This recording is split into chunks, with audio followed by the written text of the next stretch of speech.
الحمد لله نحمده ونستعينه ونستغفره ونعوذ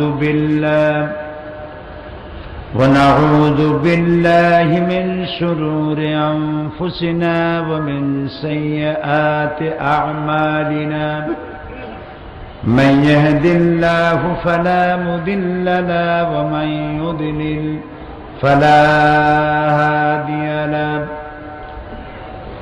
ونشهد أن لا إله إلا الله وحده لا شريك له ونشهد أن سيدنا وحبيبنا ومولانا محمدا عبده ورسوله الذي أرسله بالحق بشيرا ونذيرا وداعيا إلى الله بإذنه وسراجا منيرا চট্টগ্রাম ইসলামী সমাজ কল্যাণ পরিষদ কর্তৃক আয়োজিত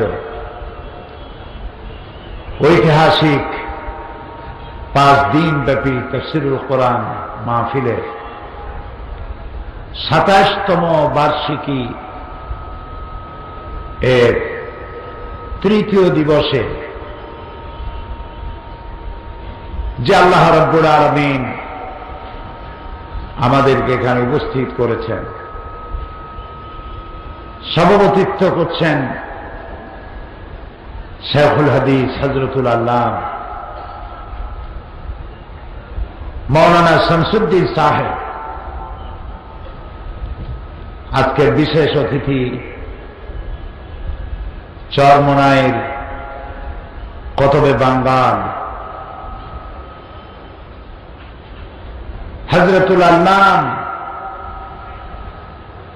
মৌলানা সৈয়দ ইসহাক সাহেব নওয়ারাল্লাহু মারকাদাহু ওয়াজআলাল জান্নাতা মাসওয়াহু। তার কলিজার টুকরা সন্তান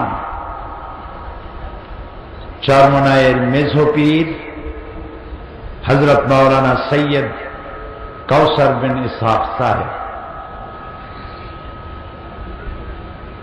হাজারাত উলামায়ে কেরাম, সম্মানিত চট্টগ্রাম এবং বাংলাদেশের বিভিন্ন প্রান্ত থেকে আগত, পার্শ্ববর্তী দেশসমূহ থেকে আগত সম্মানিত ভাইয়েরা, পর্দার আড়ালের মা এবং বোনেরা, সুপ্রিয় সাংবাদিক বৃন্দ, আসসালামু আলাইকুম ওয়া রাহমাতুল্লাহি তাআলা ওয়া বারাকাতুহু। আমরা আল্লাহ সুবহানাহু ওয়া তাআলার দরবারে লাখো কোটি শুকর আদায় করি যে মহান আল্লাহ তাবারক ওয়া তাআলা আমাদেরকে আজ কোরআনে কারীমের মাহফিলে শরীক হওয়ার তৌফিক এনায়েত করেছেন। মনিবের দরবারে বিনীতভাবে শুকর আদায় করি, আলহামদুলিল্লাহ। প্রাণ খুলে বলি আলহামদুলিল্লাহ। রব্বানা লাকাল হামদ হামদান কাসীরান তাইয়্যিবান মুবারাকান ফীহি ইয়া রাব্বি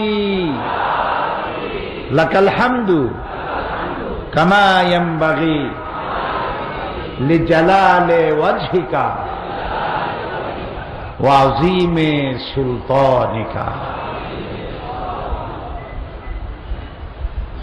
মহান আল্লাহ সুবহানাহু ওয়া তাআলা আমাদেরকে কোরআনের মাহফিলে এনেছেন।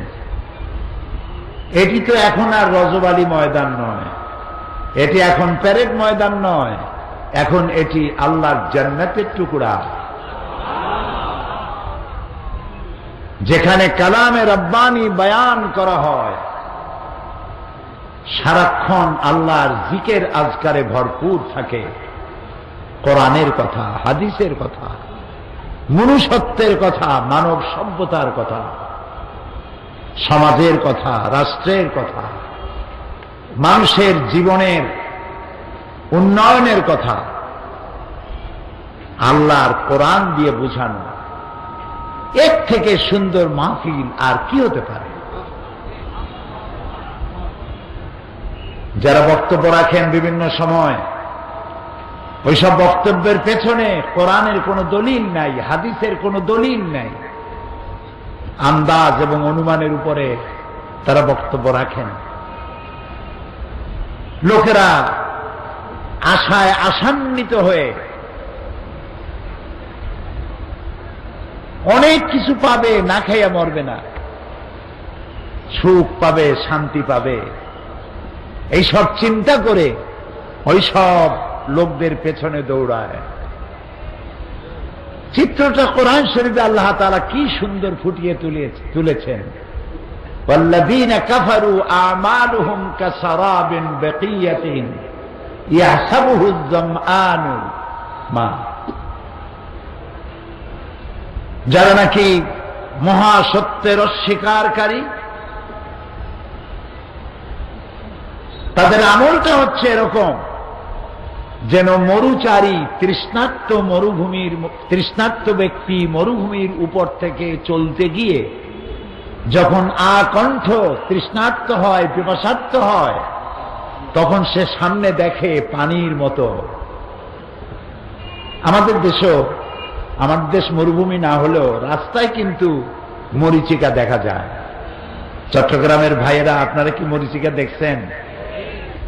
ওনারা আর কথা ন বুঝো।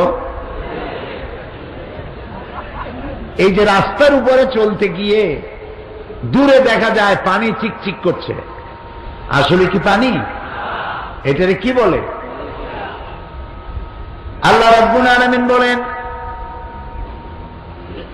তৃষ্ণার্ত মানুষগুলি মরুভূমির ভিতরে চলতে গিয়ে যেটাকে পানি মনে করেছিল, হাত্তা ইদা জাআহু লাম ইয়াজিদুহু শাইআ,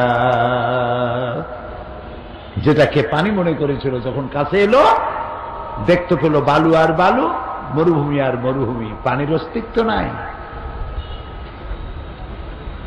সুতরাং পৃথিবীতে মানুষেরা শান্তির জন্যে,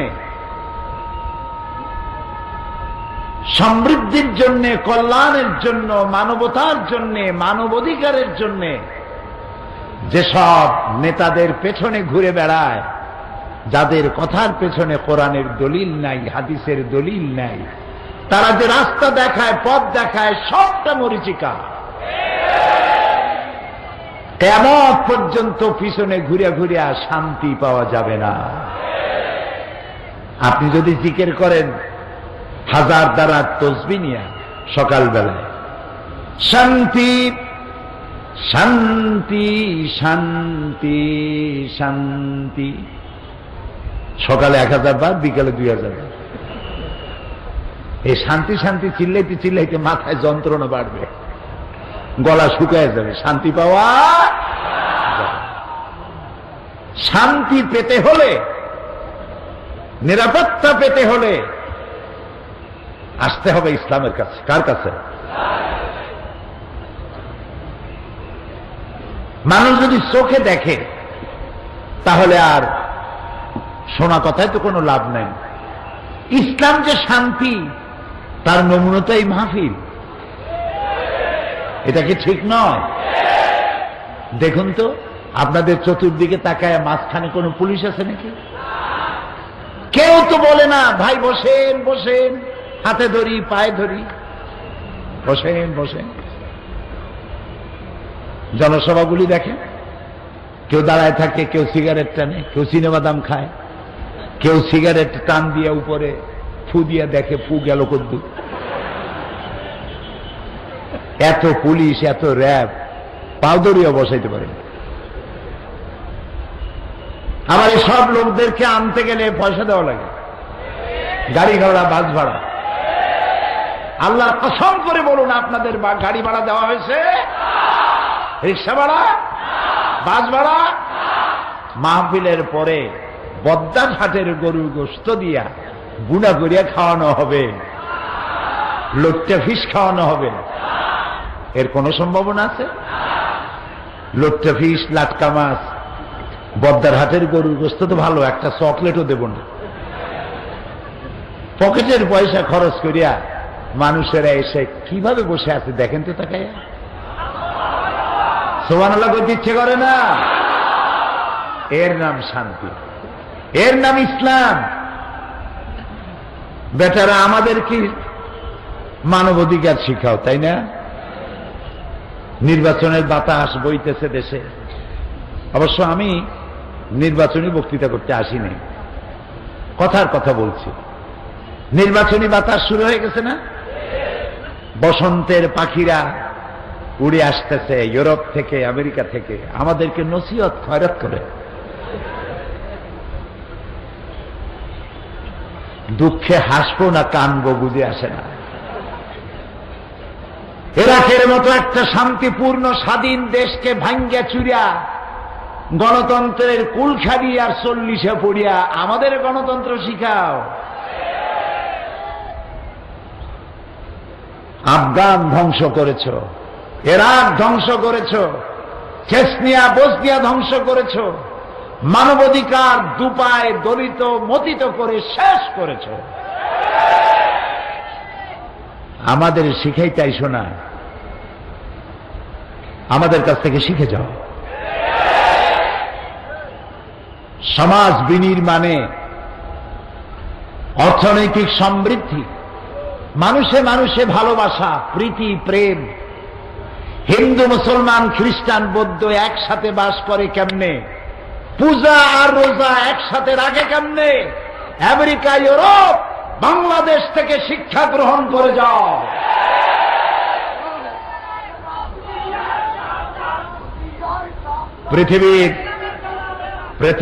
পৃথিবীর শ্রেষ্ঠ জীবন ব্যবস্থার নাম ইসলাম। লাকাল হামদু বিল ঈমান, পড়েন, লাকাল হামদু বিল ঈমান, ওয়ালাকাল হামদু বিল কুরআন, ওয়ালাকাল হামদু বিল ইসলাম।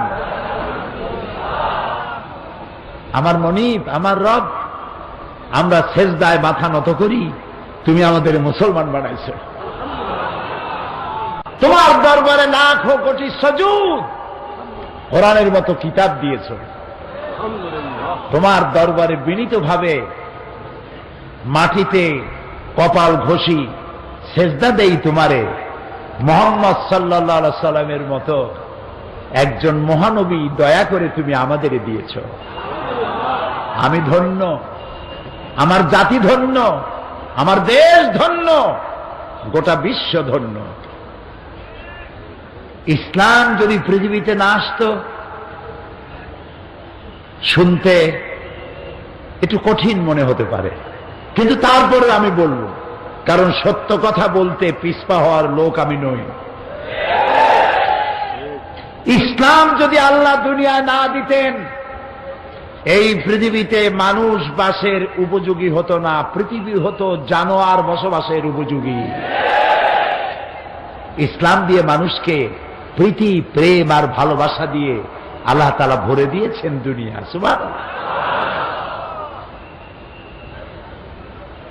এই পৃথিবীকে আল্লাহ সাজাইছেন। মানুষ আসার আগেই মানুষের বসবাসের উপযোগী করে এই দুনিয়া আল্লাহ তৈরি করেছেন। গাছপালা, নদ নদী, এটা নয় যে মানুষ আসার পরে আল্লাহ গাছ লাগাইছে, তারপরে নদী বানাইছেন, তারপরে পাহাড়। না, মানুষ পাঠাবার আগেই মানুষের বসবাসের উপযোগী করে আল্লাহ তাআলা এই পৃথিবী সুন্দর করে সাজিয়ে গুছিয়ে রেখেছেন। পাহাড় দিয়ে, পর্বত দিয়ে, নদ দিয়ে, নদী দিয়ে, সমুদ্র দিয়ে, মহাসমুদ্র দিয়ে, মরুভূমি দিয়ে, সব দিয়ে সাজিয়েছেন। হয়তো কোনোটা বুঝি, এর কারণ কি, হয়তো কোনোটা বুঝি না। আল্লাহ তাআলা বলেন, ইন্না ফি খালকিস সামাওয়াতি ওয়াল আরদি ওয়া ইখতিলাফিল লাইলি ওয়ান নাহার লাআয়াতিন লিউলিল আলবাব। নিশ্চয়ই আকাশ এবং জমিনের সৃষ্টির ব্যাপারে, রাত এবং দিনের পরিবর্তনের ব্যাপারে রয়েছে আমার অসংখ্য নিদর্শন। কাদের জন্য?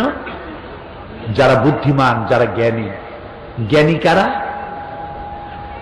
এর ব্যাখ্যা আসতেছে কোরআনের আর এক আয়াতে। কোরআনের ব্যাখ্যা কোরআন নিজেই। সুবহানাল্লাহ। কোরআনের ব্যাখ্যা কোরআন নিজেই। আল্লাহ তাআলা বলছেন যারা জ্ঞানবান তাদের জন্য নিদর্শন। এখন জ্ঞানী কারা? বুদ্ধি কাদের আছে? বুদ্ধিমান কারা? আমাদের মতো আন্দাজে চিন্তা করলে হবে না। আমরা মনে করি বুদ্ধিজীবী হলো ওরা 5-6 মাস চুল টুল কাটে নাই, মোস্টস বাইয়া পড়ছে, পাটের একটা দড়ি, লম্বা ব্যাগ কান্দে ঝুলানো, কানাফাড়া জামা মাটি দিয়ে টানতে টানতে আনে। একটা বুদ্ধিজীবী বুদ্ধিজীবী ভাব, মাথায় চুল টুল নাই, মনে হয় যেন কোন প্লেন ছাড়াই শূন্য ইন্টারন্যাশনাল এয়ারপোর্ট। এরা আসল বুদ্ধিজীবী নয়। বুদ্ধিজীবীর সংজ্ঞা পরবর্তী আয়াতে আল্লাহ দিচ্ছেন। উলুল আলবাব কারা? الذين يذكرون الله قياما وقعودا وعلى جنوبهم ويتفكرون في خلق السماوات والأرض। ওরাই হলো বুদ্ধিমান, ওরাই হলো চিন্তাশীল, ওরাই হলো জ্ঞানবান, যারা দাঁড়ানো অবস্থায়, বসা অবস্থায়, শোয়া অবস্থায় আমার সৃষ্টি নৈপুণ্যতা দেখে অবাক বিস্ময় বিস্ফারিত নেত্রে তাকায়, আর আমার সৃষ্টি জগৎ ইত্যাদি অবলোকন করে হঠাৎ করে মুখ থেকে বেরিয়ে যায়, রব্বানা মা খালাকতা হাযা বাতিলান সুবহানাকা ফাকিনা আযাবান নার। রব্বানা মা খালাকতা হাযা বাতিলা। ও আমার রব, পৃথিবীতে যা দেখতে পাচ্ছি আর দেখতে পাচ্ছি না, এর কোনোটাই তুমি খেল তামাশার বিষয়বস্তু করে তৈরি করনি, সব তুমি মানবতার কল্যাণে তৈরি করেছ। বিজ্ঞানীরা বলেছেন হিমালয়ের অত্যুচ্চ শিখর থেকে শুরু করে মহাকাশের মহাশূন্যে যা কিছু আছে সেখান থেকে শুরু করে মহাসাগরের অতল তলদেশ পর্যন্ত যেখানে যা কিছু দেখি আর দেখি না, সব মানব সেবায় নিয়োজিত, মানবের কল্যাণে নিয়োজিত। সুবহানাকা, আল্লাহ তোমার প্রশংসা করি। ফাকিনা আযাবান নার, আল্লাহ তুমি আমার জাহান্নামের আগুন থেকে আমাকে তুমি রক্ষা করো। আমি যেন না শকর না হই, আমি যেন তোমার কৃতজ্ঞতা স্বীকারকারী বান্দায় পরিণত হয়ে যাই। বলি আল্লাহুম্মা আজিরনা মিনান নার, আল্লাহুম্মা আজিরনা মিনান নার, আল্লাহুম্মা আজিরনা মিনান নার। আল্লাহ তাআলা দয়া করে বিশ্ব সৃষ্টি করেছেন এবং এই বিশ্বকে সাজিয়েছেন মানব গোষ্ঠী দিয়ে। সেই মানব গোষ্ঠী যেন পৃথিবীতে শান্তিতে থাকতে পারে। প্রিয় ভাই সব, মুসলমান মানে গরিব, মুসলমান মানে তার বাড়ি থাকতে নাই, গাড়ি থাকতে নাই। মুসলমান মানে হলো ছেঁড়া জামা, গামছা, ছেঁড়া লুঙ্গি, বউর ভালো শাড়ি থাকার দরকার নাই, ঘরের চাল দিয়া পানি পড়বে, থাকার জায়গা নাই, হোমলেস, স্টেটলেস। আল্লাহ কি এরকম চান? না। আল্লাহ রাব্বুল আলামিন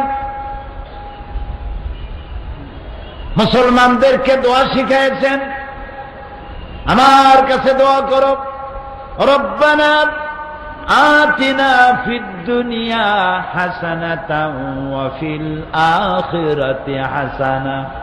জানেন না? পড়েন, রব্বানা আতিনা ফিদ দুনিয়া হাসানাতাও ওয়া ফিল আখিরাতি হাসানা ওয়া কিনা আযাবান নার। আয় আমার রব, হে আমার প্রভু, আমাকে দুনিয়ায় সুখ শান্তি দাও, শান্তি দাও, সুখ দাও, সমৃদ্ধি দাও, এবং আখিরাতেও আমাকে সুখ আর শান্তি থেকে বঞ্চিত করো না, জাহান্নামের কঠিন শাস্তি থেকে আমাকে রক্ষা করো। তাহলে মানুষেরা, বিশ্বজুড়ে মানুষের দাবি হলো দুইটা, চাহিদা দুইটা। কয়টা বলেন তো? একটা হলো দুনিয়ায় চাই কি, বোঝেন না কথা? একটা চাই, দুনিয়ায় কি চাই, আর আখিরাতে চাই কিসের থেকে মুক্তি? জাহান্নাম থেকে মুক্তি। এই দুইটা জিনিস যদি পাইয়া যায়, আর কিছু দরকার আছে? সেই কথাগুলি বলবো ইনশাআল্লাহ। বলেন ইনশাআল্লাহ। আমি আলোচনা করতেছিলাম আপনাদের সামনে ইসলামের সৌন্দর্য, ইসলাম সম্পর্কে আলোচনা, কোরআন থেকে, সূরা আলে ইমরান। কত নম্বর আয়াত? 19 আর 20। আল্লাহ রাব্বুল আলামিন বলেন, ইন্নাদ-দীনা ইনদাল্লাহিল ইসলাম ওয়া মাখতালাফাল্লাযীনা উতুল কিতাবা ইল্লা মিন বা'দি মা জাআহুমুল ইলমু বাগিয়ান বাইনাহুম ওয়া মান ইয়াকফুর বিআয়াতিল্লাহি ফাইন্নাল্লাহা সারিউল হিসাব। ইন্নাদ-দীনা ইনদাল্লাহিল ইসলাম।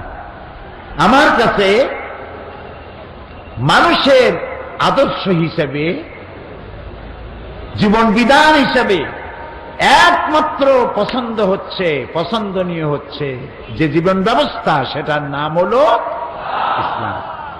আপনারা জানেন, মানবতার কল্যাণের জন্যে, মানবতার সুখ এবং শান্তির জন্যে তৈরি হয়েছিল সোশ্যালিজম, ক্যাপিটালিজম, কমিউনিজম। সব মতবাদ তার নিজের দেশেই ব্যর্থতার গ্লানি নিয়ে আত্মহত্যা করেছে। বাকি রইল ইসলাম। বাকি রইল কি? সেই ইসলামের দিকে যেন মানুষেরা আসতে না পারে, তার জন্য শুরু হলো ইসলামকে গালি দেওয়া। ইসলাম মানে মৌলবাদ, ইসলাম হলো ফান্ডামেন্টালিজম, ইসলাম হচ্ছে প্রতিক্রিয়াশীল, ইসলাম ধর্মান্ধ, ইসলাম সন্ত্রাসী, ইসলাম হচ্ছে অসহিষ্ণু জাতি, অগণতান্ত্রিক ধর্মান্ধ জাতি। নাউযুবিল্লাহ। এই পৃথিবীকে সুন্দর করে সাজিয়েছি আমরা, এই মুসলমানেরা, ঠিক না? এই মুসলমানেরা আমরা সাজাইছি পৃথিবী, সুখ দিয়েছি, শান্তি দিয়েছি। কে দিয়েছেন? আল্লাহ। দেখুন না, মানুষে মানুষে কত ভেদাভেদ ছিল। একটি মানুষ কালো, আরেকটি মানুষ সাদা। যেহেতু লোকটি কালো, তাই ওর কোনো দাম নাই, ওর কোনো মূল্য নাই।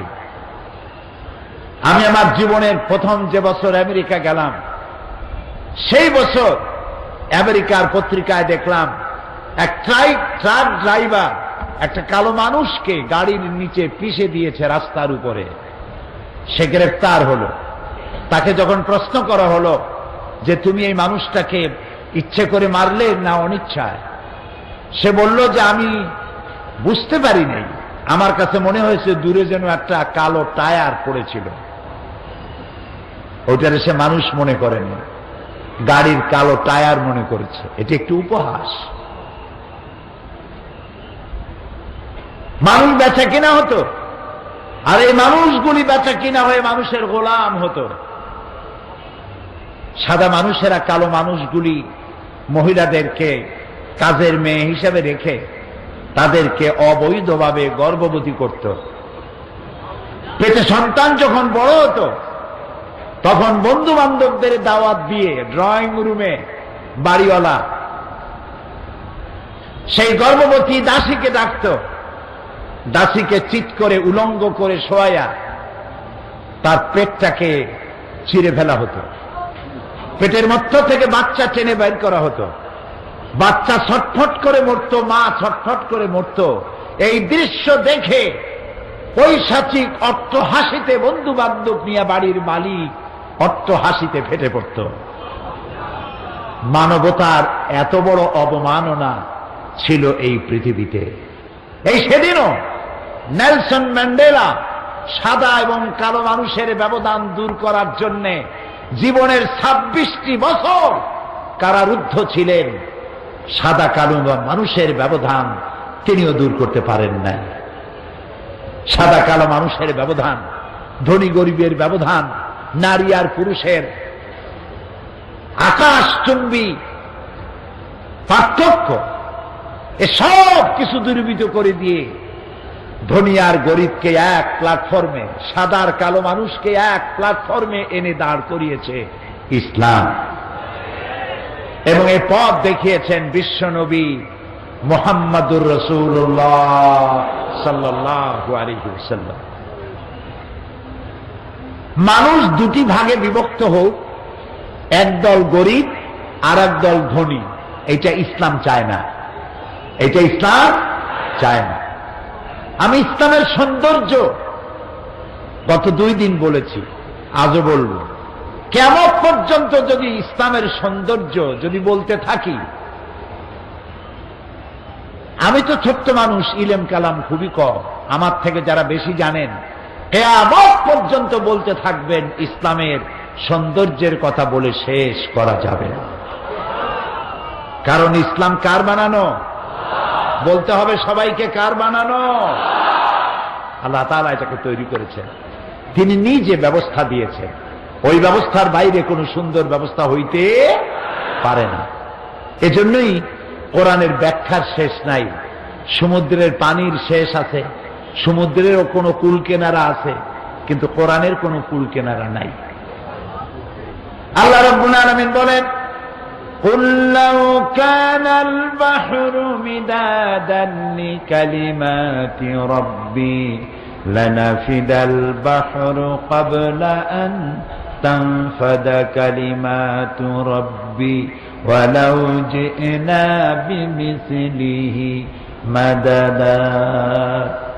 হে নবী, আপনি বলুন, তাম পৃথিবীর সমস্ত সমুদ্র আর মহাসমুদ্রের পানিগুলি যদি কালি হয়ে যায়, আর তাই দিয়ে যদি আমার রবের কালেমার ব্যাখ্যা লেখা যদি শুরু হয়ে যায়, লিখতে লিখতে তাম পৃথিবীর সমস্ত পানিগুলি শেষ হয়ে যাবে, আমার রবের কালিমার ব্যাখ্যা লেখা শেষ হবে না।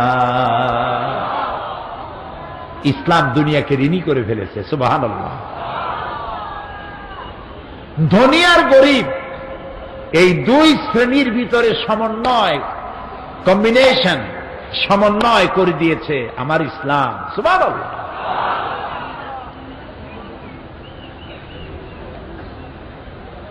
কারণ হচ্ছে কাদাল ফাকরু আন ইয়াকুনা কুফরা। নবী করিম সাল্লাল্লাহু আলাইহি ওয়াসাল্লাম বলেছেন, দারিদ্র মানুষকে কুফরের দিকে ঠেলে দেয়। যে ব্যক্তি ক্ষুধার্ত, তৃষ্ণার্ত, বস্ত্রহীন, তার কাছে পূর্ণিমার চাঁদ ঝলসানো রুটির মতোই মনে হয়। তার কাছে ধর্ম হয় টাকা, তার কাছে ধর্ম হয় রুটি, তার কাছে ধর্ম হয় ভাত, তার অন্য কোনো ধর্ম থাকে না। এই কথা আল্লাহর চাইতে কেউ ভালো বোঝে না। এই জন্যে আল্লাহ তাআলা সিস্টেমটা দেখুন কি সুন্দর। এই যে কোরআন, এটা কি দেখেন, শুরুতে আল্লাহ কি বলছেন, একদম শুরু আল্লাহ রাব্বুল আলামিন বলেন, আলিফ লাম মিম যালিকাল কিতাবু লা রাইবা ফীহি হুদাল লিল মুত্তাকিন الذين يؤمنون بالغيب ويقيمون الصلاة ومما رزقناهم ينفقون ألف لام ميم سبحان الله سبحان الله সারা পৃথিবীর সমস্ত মানুষের জবানে আল্লাহ তাআলা লাগাই দিয়েছেন। যদি সক্ষম হও বলো আলিফ লাম মিম অর্থ কি? পারবে বলতে কেউ? আলিফ লাম মিম ইয়াসিন তাহা আইন সিন কাফ নুন। সুবহানাল্লাহ। সারা দুনিয়া একত্রিত হবে, বুঝতে পারবে না যে আল্লাহ কি বলতে চাচ্ছেন এখানে। আল্লাহু আ'লামু বিল মুরাদ। আল্লাহ খুব ভালো জানেন এর অর্থ কি। কিন্তু আমরা যে আলিফ লাম মিম বললাম, শুধু কি 10টা নেকি হইল? আলিফ হারফুন, লাম হারফুন, মিম হারফুন।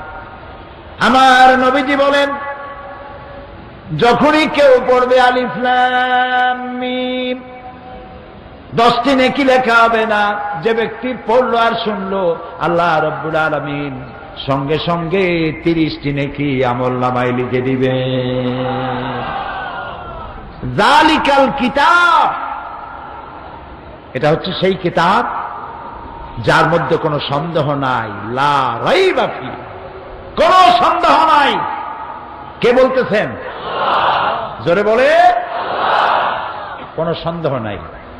এবার বলেন তো, এই পৃথিবীতে কত লেখক বই লিখলো? অসংখ্য বই লিখেছে। কোন বাপের বেটা আছে পৃথিবীতে যিনি বলতে পারবেন আমি একখান বই লিখছি যে বইয়ের মধ্যে কোনো ভুল নাই?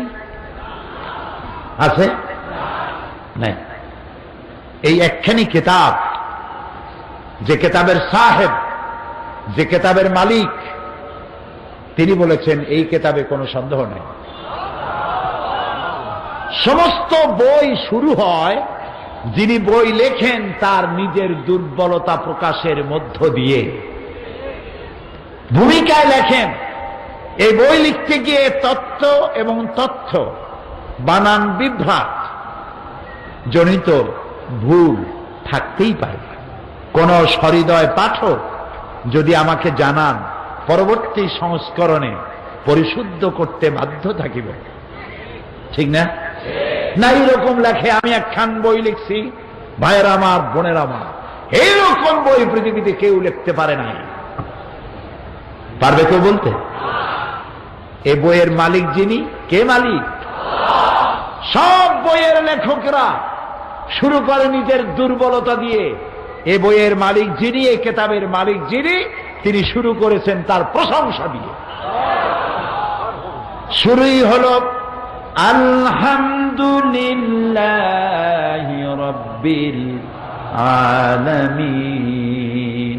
প্রাণ খুলে পড়েন আলহামদুলিল্লাহি রাব্বিল আলামিন। সমস্ত প্রশংসা রব্বুল আলামিনের জন্য, যিনি নাজিল করেছেন। প্রশংসা শর্ত তার জন্য রিজার্ভ। আপনি প্রশংসা করবেন যার তার। নামাজ নাই, রোজা নাই, আল্লাহ নাই, পরকাল নাই, চিন্তা নাই, নাস্তিক, মুরতাদ, তার প্রশংসা করছেন। ইযা মুজিহাল ফাসিকু ইহতাজ্জাতিল আরশ, যখন কোন ফাসিকের প্রশংসা করা হয়, যে নামাজ পড়ে না, রোজা রাখে না, আল্লাহ বিশ্বাস করে না, এমন লোকের প্রশংসা যখন করা হয়, আল্লাহর আরশ গোসায় থরথর করে কাঁপতে থাকে। প্রশংসার মালিক কে? বলি আল্লাহ, আল্লাহ, আল্লাহ। সমস্ত প্রশংসার মালিক তিনি। আর যে কিতাব দিয়েছেন নির্ভুল। যদি কেউ মনে করে এর মধ্যে ভুল আছে, ঈমান থাকবে? থাকবে না। কোরআনের শুরুতেই আল্লাহ বললেন, এইটা আমি এটা মুত্তাকিনদের জন্য হেদায়েত দেবে। মুত্তাকিন কারা?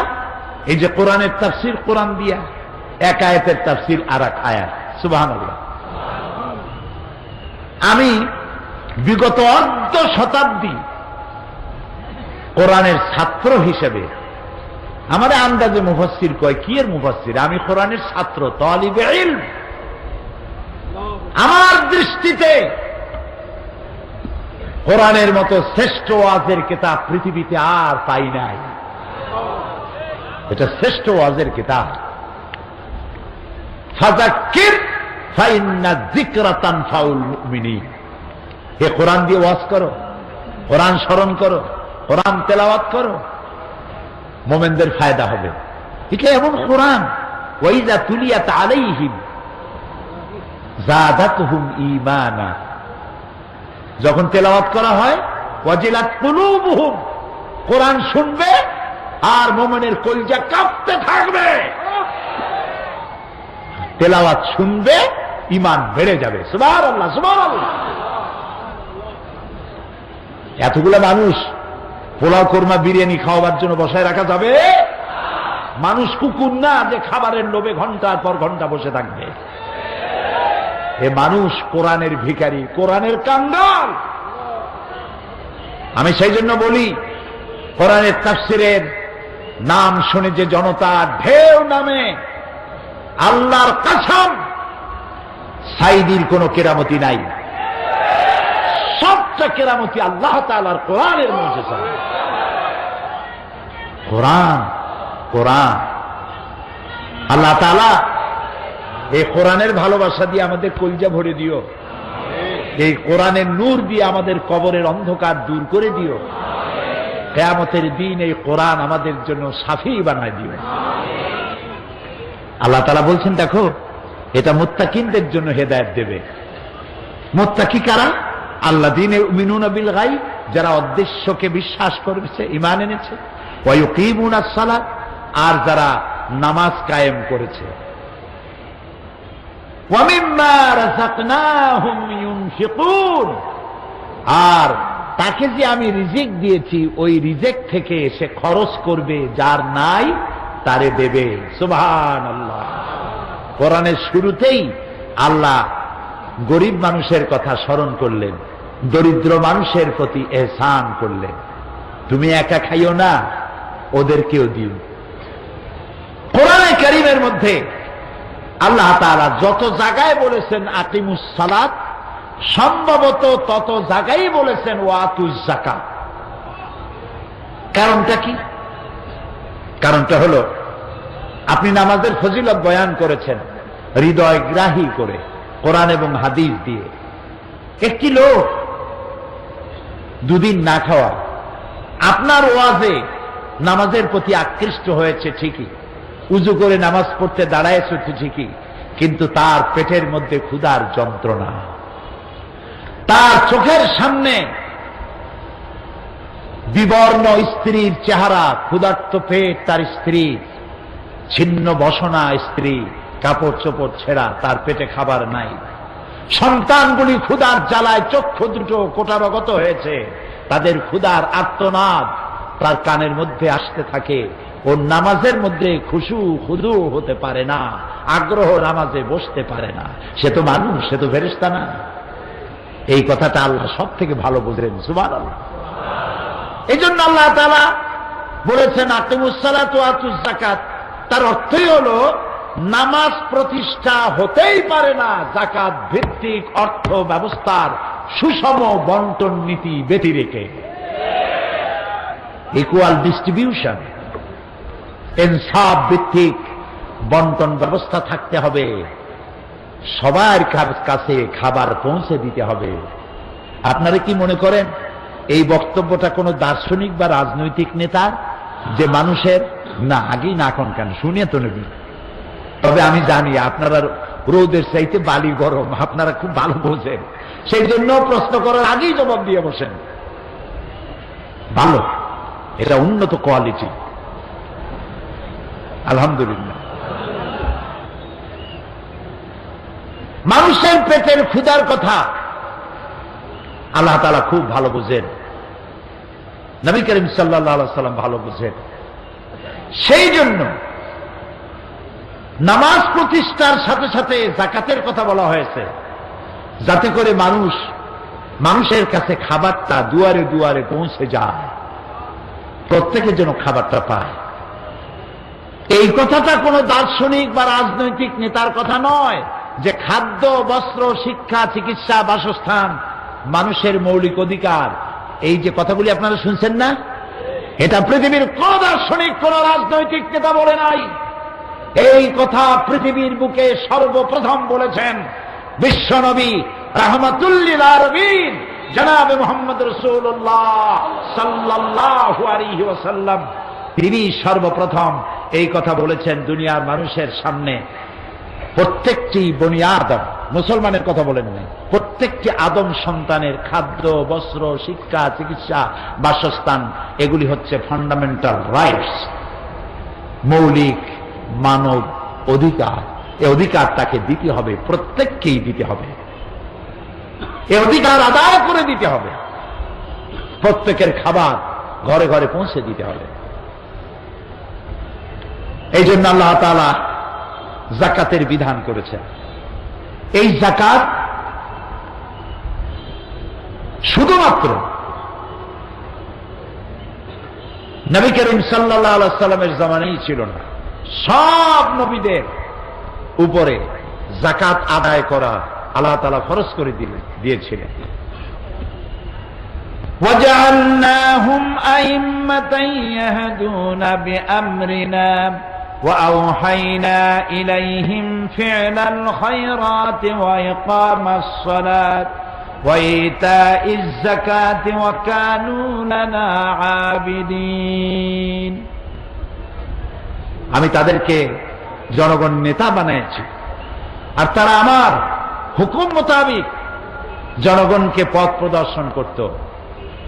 আমি তাদের কাছে ওহী করেছিলাম কল্যাণমূলক কাজ করার জন্য, সালাত কায়েম করার জন্য, আর যাকাত পরিশোধ করার জন্য। যাকাত আদায় করতে হবে।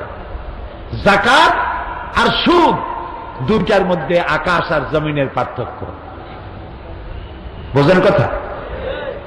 আরেকটি কথা বলিনি, আল্লাহ যা যা বানিয়েছেন শয়তান তার উল্টা আর একটা বানাইছে। এটা জানেন কিনা? শয়তান তো আসলেই শয়তান, খাঁটি শয়তান। আল্লাহ তাআলা তিনি পৃথিবীতে দিলেন খেলাফত। কি দিয়েছিলেন? খেলাফত। শয়তান দিল মুলুকিয়া, রাজতন্ত্র। আল্লাহ দিলেন খেলাফত, শয়তান দিল রাজতন্ত্র। আল্লাহ তাআলা অর্থনৈতিক সুবিধা দেওয়ার জন্য, ইকুয়াল ডিস্ট্রিবিউশনের জন্য আল্লাহ দিলেন যাকাত। শয়তান বানাইল কি? সুদ। আল্লাহ তাআলা পৃথিবীর মানব মণ্ডলীকে সুখী সমৃদ্ধশালী করার জন্য জীবন ব্যবস্থা হিসাবে দিলেন কি?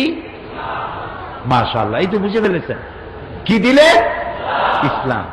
শয়তান এর উল্টা মানুষের সামনে দিল ধর্মনিরপেক্ষ মতবাদ। ধর্মনিরপেক্ষ মতবাদ কার আবিষ্কার? জোরে বলে। আর ইসলাম কার? আল্লাহ তাআলা। আল্লাহ তাআলা তিনি দিলেন ইসলাম, আর শয়তান দিল ধর্মনিরপেক্ষ মতবাদ। আল্লাহ রাব্বুল আলামিন কোরআনে কারীমের মধ্যে যাকাতের কথা বলেছেন। যাকাত আদায় করতে হবে। আকিমুস সালাত ওয়া আতুজ যাকাত, নামাজ প্রতিষ্ঠা করো আর যাকাত আদায় করো। এই যাকাত আদায় করবে সরকার, ডিস্ট্রিবিউট করবে সরকার।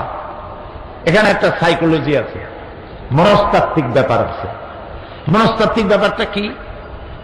ধরুন আপনি যদি কারো কাছ থেকে টাকা ধার নেন, অথবা আপনাকে টাকা পয়সা দেওয়া হয় অনুগ্রহ করে, সেই লোকটাকে যখনই আপনি দেখবেন আপনার মাথাটা নত হয়ে যাবে, ইচ্ছায় হোক অনিচ্ছায় হোক, ঠিক কিনা?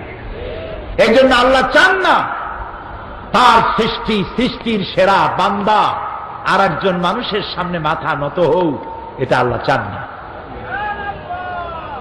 আরেকটি জিনিস লক্ষ্য করুন প্রিয় ভাই সব, পৃথিবীর সমস্ত প্রাণী যখন খাবার খায় তখন তার মুখটা তার রিস্কের সামনে নত করে দেয়। গরু ঘাসের উপরে মুখ লাগায়, ছাগল ঘাসের উপরে মুখ লাগায়, সাপ হোক, কুমির হোক, মুরগি হোক, হাঁস হোক, প্রত্যেকটি প্রাণী তার খাদ্যের মধ্যে মাথা ঝুঁকাইয়া খাবার খায়। একমাত্র মানুষ সে যখন খাবার খায় প্লেটের মধ্যে কামড় দিয়ে খায় না। প্লেটে যদি চাটেও তাহলে অন্য প্রাণীর মতো মাথা নিচু করে চাটে না, প্লেটটা উঁচা করে চাটে। খাবারটা উঠাই নিয়া উঁচু করা মুখে দেয়, কারণ আল্লাহ চান আমার সৃষ্টির সেরা মানুষ, ওর মাথা যেন রিজেকের সামনে নত না হয়, ওর মাথাটা নত হবে শুধুমাত্র রাজ্জাকের সামনে, আর কারো সামনে না।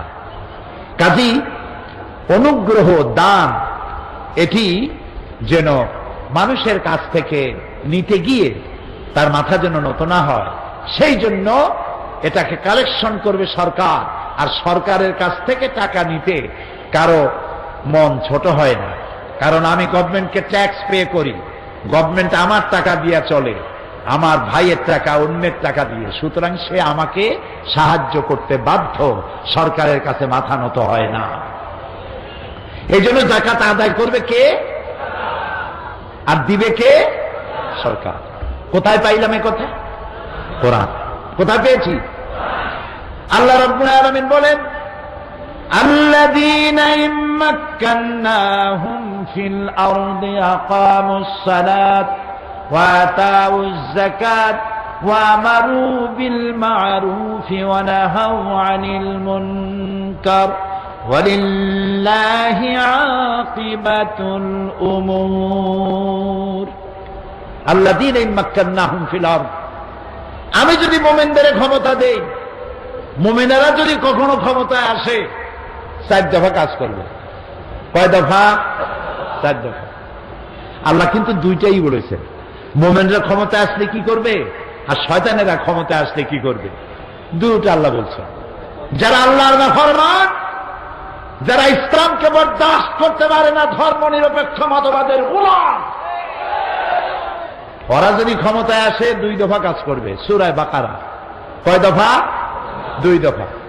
1 নম্বর কাজ তারা করবে, তারা হাজ এবং নসল, জমিনের ফসল নষ্ট করবে আর নসল নষ্ট করবে, বংশানুক্রমে মানুষ হত্যা করবে, আর সমাজের সব থেকে সম্মানিত ব্যক্তিদেরকে বেইজ্জত করবে। এটা হলো তাদের 2 দফা। কে বলেছেন? কে বলেছেন? আল্লাহ রাব্বুল আলামিন বলেন, আমার মুমিন বান্দারা তারা যদি ক্ষমতায় আসে 4 দফা কাজ তারা করবেন।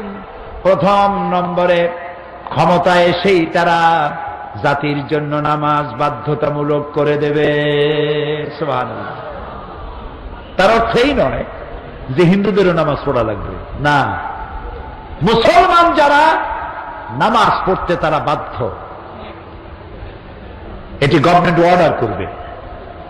ধর্মনিরপেক্ষ মতবাদের সাথে এখানে পার্থক্য এই, তারা বলে ধর্ম যার যার নিজের ব্যাপার, যার খুশি সে নামাজ পড়বে, রোজা রাখবে, এটা তার ব্যাপার, এটার সাথে রাষ্ট্রের কোনো সম্পর্ক নাই। এই কথা সম্পূর্ণ কোরআনের খেলাফ। কোরআন বলছে রাষ্ট্র নামাজ বাধ্যতামূলক করবে। কে বলছে? আল্লাহ। কি হবে তাতে? সুবহানাল্লাহ। কি হবে তাতে? দেখেন, নামাজ বাধ্যতামূলক হবে। বেলা 1টার সময় সরকারের পক্ষ থেকে ঘোষণা থাকবে, বেলা 1টায় সমস্ত কলেজ, বিশ্ববিদ্যালয়, মাদ্রাসা, শিক্ষা প্রতিষ্ঠান, কল কারখানা, অফিস, আদালত বেলা 1টা থেকে 1:30 আধা ঘন্টার জন্য বিরতি। নামাজ পড়বে আর আহার গ্রহণ করবে। নামাজ বাধ্যতামূলক। এখন চিন্তা করেন, চট্টগ্রামের ডিসি, সাপোজ দৃষ্টান্তমূলক কথা, আযান হয়ে গেছে, অফিসিয়াল কাজ স্টপ, বন্ধ করে দেবেন। উনি ওনার অফিসারদের নিয়ে মসজিদে গমন করবেন, ইমামতি করবেন ডিসি সাহেব নিজে। এসপি সাহেব তার অফিস বন্ধ করে দিয়ে পুলিশদের নিয়ে জামাতে ইমামতি করবেন।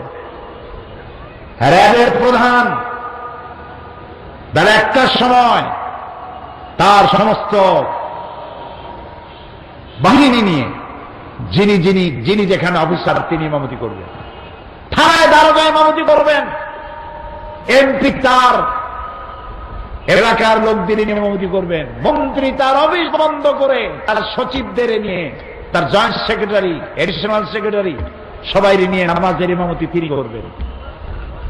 বিশ্ববিদ্যালয়ের ভাইস চ্যান্সেলর তিনি বিশ্ববিদ্যালয় বন্ধ করে দিয়ে ছাত্র ছাত্রী, শিক্ষক শিক্ষার্থীদের ইমামতি করবেন। সময় কতটুক? আধা ঘন্টা। নামাজ পড়ে খান, খাইয়ে আবার চেয়ারে গিয়ে বসেন। এবার দেখুন, ইসলামগত বিজ্ঞানসম্মত যে এসপি, যে ডিসি নামাজের ইমামতি করে তার অফিসের লোকদের সামনে, যে ভাইস চ্যান্সেলর ইমামতি করে তার ছাত্র ছাত্রী আর শিক্ষক শিক্ষার্থীর সামনে, এই বিশ্ববিদ্যালয় দিয়ে মাস্তান, গুন্ডা আর চাঁদাবাজ, ধর্ষণকারী ছাত্র বের হতে পারে কি? যে পুলিশ, যে এমপি, যে মন্ত্রী ইমামতি করার যোগ্যতা রাখেন, তার অফিসের ভিতরে ঘুষ পিটাইয়াও খাওয়ানো যাবে? যাবে না। এই কথাটাই আল্লাহ তাআলা বলেছেন, ইন্না সালাতা তানহা আনিল ফাহশাই ওয়াল মুনকার। নামাজ মানুষের সকল প্রকারের পাপাচার আর অশ্লীলতা থেকে আল্লাহ তাআলা রক্ষা করে। সুবহানাল্লাহ। নামাজ বাঁচাইয়া দেয়। সেই নামাজ বাধ্যতামূলক করা হবে যদি মোমেন ব্যক্তিরা কখনো হাতে পায়। 1 নম্বর কাজ। আর নামাজ হচ্ছে জীবনের কাঠি, জীবনের বেঁচে থাকা, মুসলমান হওয়া একমাত্র মাপকাঠি। নামাজ নাই, তার কাছে মুসলমান বলে দাবি করার কোনো হক নাই। কিয়ামতে সর্বপ্রথম প্রশ্ন হবে নামাজ। এই নামাজ দিয়েই সমাজ গড়া হয়। নামাজে আর সমাজে দারুণ মিল। সুবহানাল্লাহ বলবেন না? নামাজ পড়লেই সমাজ গঠন হবে। কিভাবে হবে? নামাজ পড়তে গেলে একটা জায়গা লাগবে, লাগবে না? আপনি এই জায়গাটা, সর্বপ্রথম শর্তই হচ্ছে শরীর পাক, কাপড় পাক, জায়গা পাক। এখন শরীর পাক, সাবান দিয়া গোসল করলেই শরীর পাক বাইরের দিক থেকে হলো। কিছু গোশের টাকা দিয়া বর্দার হাটের গরুর গোস্ত চর্বিওয়ালা বাইসা বাইসা খাইছেন। বড় পাঙ্গাস মাছ, রূপচান্দা ঘুষের টাকা দিয়ে কিনা খাইছেন। লাখ সাবান দিয়া শরীর পরিষ্কার করেছেন, কিন্তু ভেতরের রক্তটা অপবিত্র রয়েই গেছে।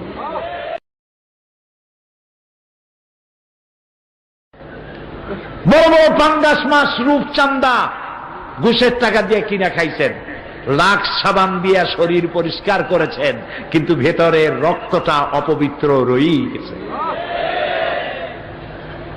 জামা গায়ে দিয়েছেন ফ্রেশ, পরিষ্কার পরিচ্ছন্ন, তারপরে স্প্রে করেছেন আতর, হাজারে আসওয়াদে যে আতর লাগানো হয় সেইটা মাখছেন, কিন্তু জামাটা কিনেছেন ঘুষের টাকা দিয়ে, হারাম পয়সা দিয়ে।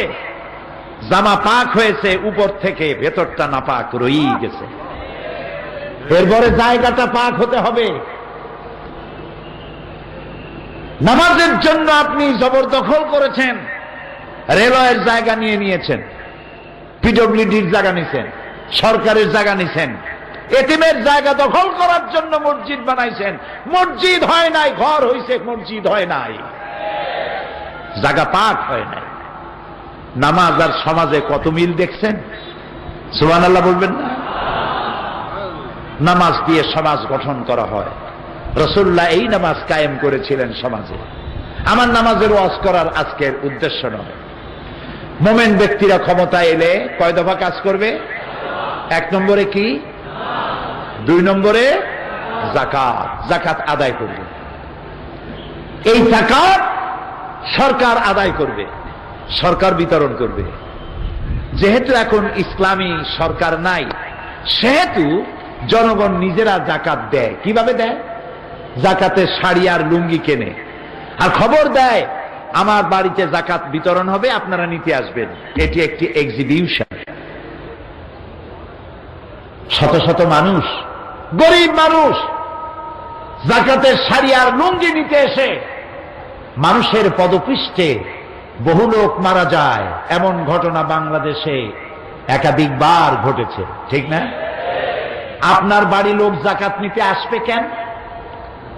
আপনার দায়িত্ব যাকাতের টাকা তার হকদারের বাড়ি পৌঁছে দেওয়ার দায়িত্ব আপনার। কারণ গরিব আপনার করুণার পাত্র নয়। অফি আমওয়ালিহিম হাক্কুল লিসাইলি ওয়াল মাহরুম। আল্লাহ রাব্বুল আলামিন বলেন, ধনীদের সম্পদের ভিতরে গরিবদের অধিকার রয়েছে। এই গরিব মানুষগুলি তোমার করুণার পাত্র নয়, ওদের অধিকার আদায় করে দাও।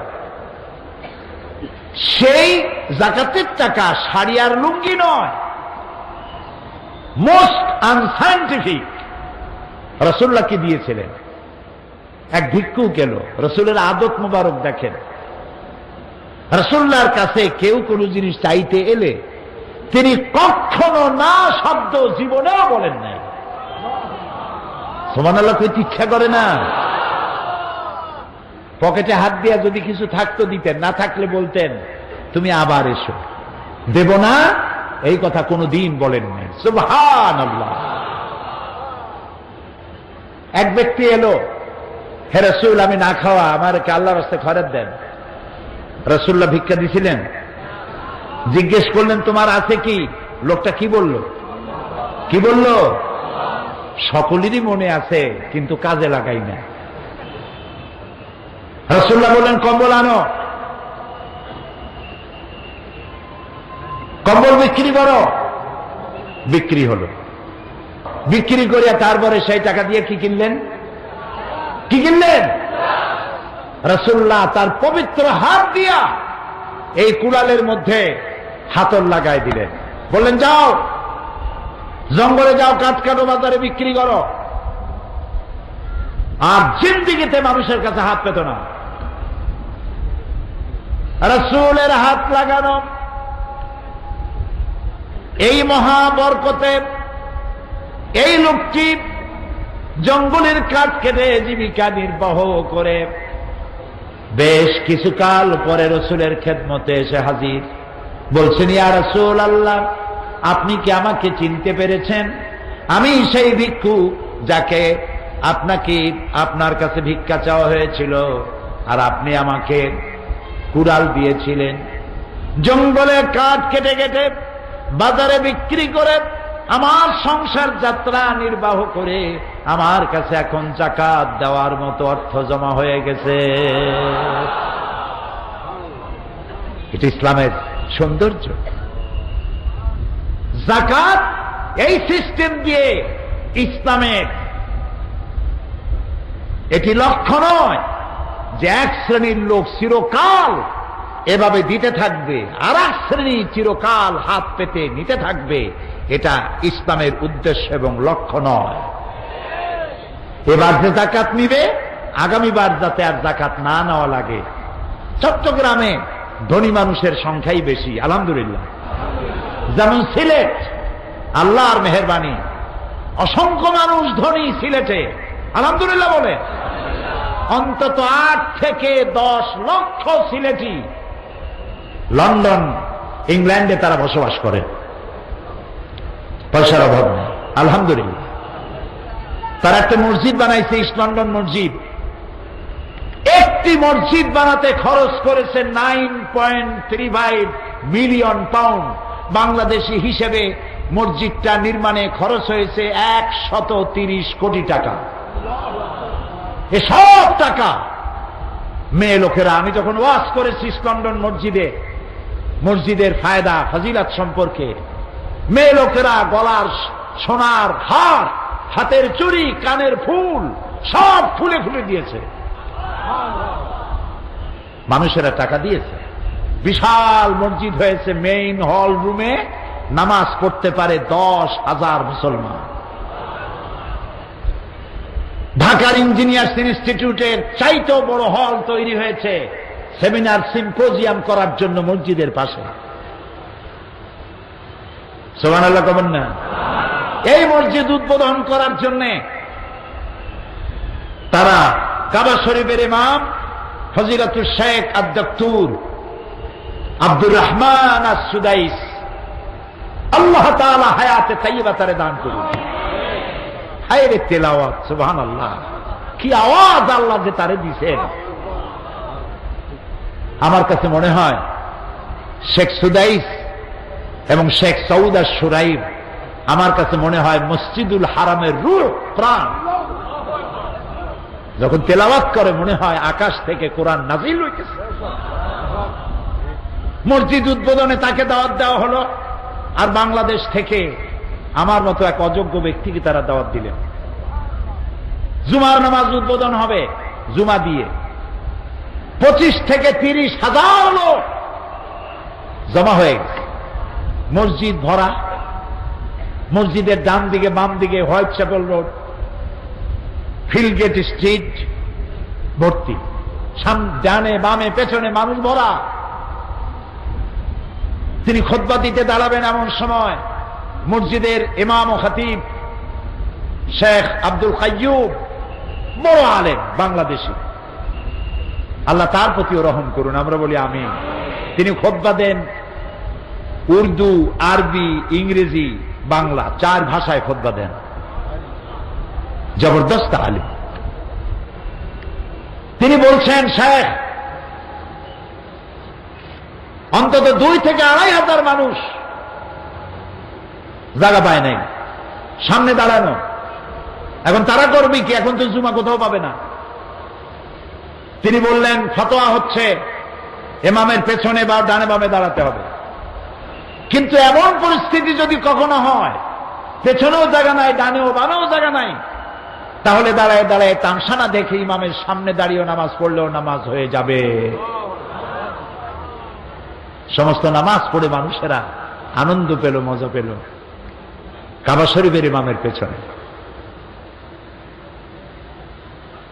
লন্ডনে যারা আছেন, সিলেটে বিভিন্ন মসজিদ করেছে তারা। এই মসজিদের সংখ্যা এখন লন্ডনে আজ থেকে 100 বছর পূর্বে মসজিদ ছিল মাত্র 1টি, আর এখন গ্রেট ব্রিটেনে মসজিদের সংখ্যা 8,000 ছাড়াই গেছে। তো ওইখানে যেমন ধনী মানুষ আছে, চট্টগ্রামেও সেরকম ধনী মানুষ আছে, আলহামদুলিল্লাহ। জেদ্দায় সৌদি আরবে মিসফালায় গেলেই হোটেল সাতকানিয়া ইন্টারন্যাশনাল, সুবহানাল্লাহ। জেদ্দায় যান, মক্কায় যান, আরাফাতে যান, মদিনায় যান, খালি সাতকানিয়ার জ্বালায় অস্থির। দুবাই, আবুধাবি, কাতার, আরব আমিরাত, চট্টগ্রাম দিয়ে ভরা, আলহামদুলিল্লাহ। তো ধনী মানুষেরাই তো যাকাত দেয়। যাকাত কেমনে দিবে? যাকাত দেওয়ার জন্য আপনাদেরকে সিদ্ধান্ত নিতে হবে। আল আকরাব ফাল আকরাব, সর্বপ্রথম আপনার নিকটবর্তী আত্মীয় স্বজনকে দেবেন। সুবহানাল্লাহ। শুধু মায়েরা দেবেন না, বাবারে দিবেন না, স্ত্রী, মা বাপকে যাকাত দেওয়া জায়েজ নাই।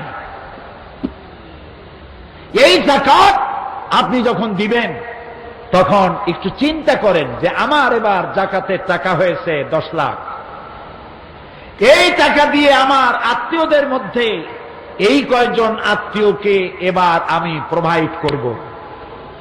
একজন গরিব যুবক, শিক্ষিত যুবককে একটা কম্পিউটার কিনে দিয়ে রাস্তায় বসায় দেন, সে ইনকাম করে পরবর্তী বছর আপনার কাছে আর যাকাত চাইতে আসবে না, ঠিক কিনা? একটা বিধবা রমণী তাকে যদি একটা সেলাই মেশিন কিনে দেন জাকাতের টাকা দিয়ে, সে তার পেট বাঁচাবার জন্য দেহ ব্যবসার মতো নিকৃষ্ট জঘন্য কাজে তার যাওয়া লাগবে না। ঠিক নয় কি? এরপরে যে আসতেছি আমি আপনার কাছে, এরপরে গরিব, এতিম, মিসকিন, ছোট্ট মানুষ, বাপ নাই, পেটের জ্বালায় চুরি করে, ডাকাতি করে। কচু গাছ কাটতে কাটতেই তো মানুষ খুন করা শেখে, নাকি বলেন? ঠিক না? সেই গরিব এতিম বাচ্চাকে জুতা পালিশের বাক্স কিনে দেন 200 টাকা দিয়ে। পাহাড়তলি রেল স্টেশনে পাঠায় দেন, মানুষের জুতা পালিশ করবে, পয়সা কামাই করবে। চীনাবাদামের দোকান দিয়ে দেন, পানের খেলি বানাবার দোকান দিয়ে দেন জাকাতের টাকা দিয়া। বেকার অশিক্ষিত যুবককে 2টা হালের বলদ কিনে দেন। সমাজ থেকে চুরি বিদায় হবে, ডাকাত বিদায় হবে, সন্ত্রাস বিদায় হবে, পকেটমার বিদায় হবে। হবে না? হবে না? এই অর্থনীতি কার? সমাজ কল্যাণ পরিষদ। আমার ভাই, আমার বন্ধু মৌলানা শামসুদ্দিন সাহেব বললেন সমাজ কল্যাণ পরিষদ তো সেটাই করে।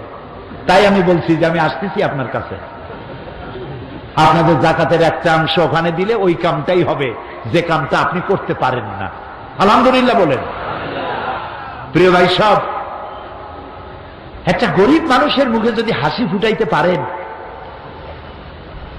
একটা নফল হজের সওয়াব পেয়ে যাবে। আমি প্রায় এই কথাটা বলি। সম্রাট শাহজাহান তাজমহল বানাইছিলেন ওই বাজারে, যেই বাজারে টাকায় 8 মণ চাউল পাওয়া যেত। টাকায় কয় মণ? 8 মণ চাউল 1 টাকায়।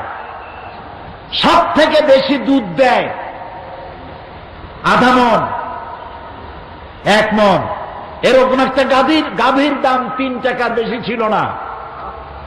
সেই বাজারে 20 বছর বসে 22,000 শ্রমিক কাজে লাগাইয়া ওই বাজারের 20 কোটি টাকা খরচ করে স্ত্রীর প্রেমে পড়ে তাজমহল তৈরি করেছিল।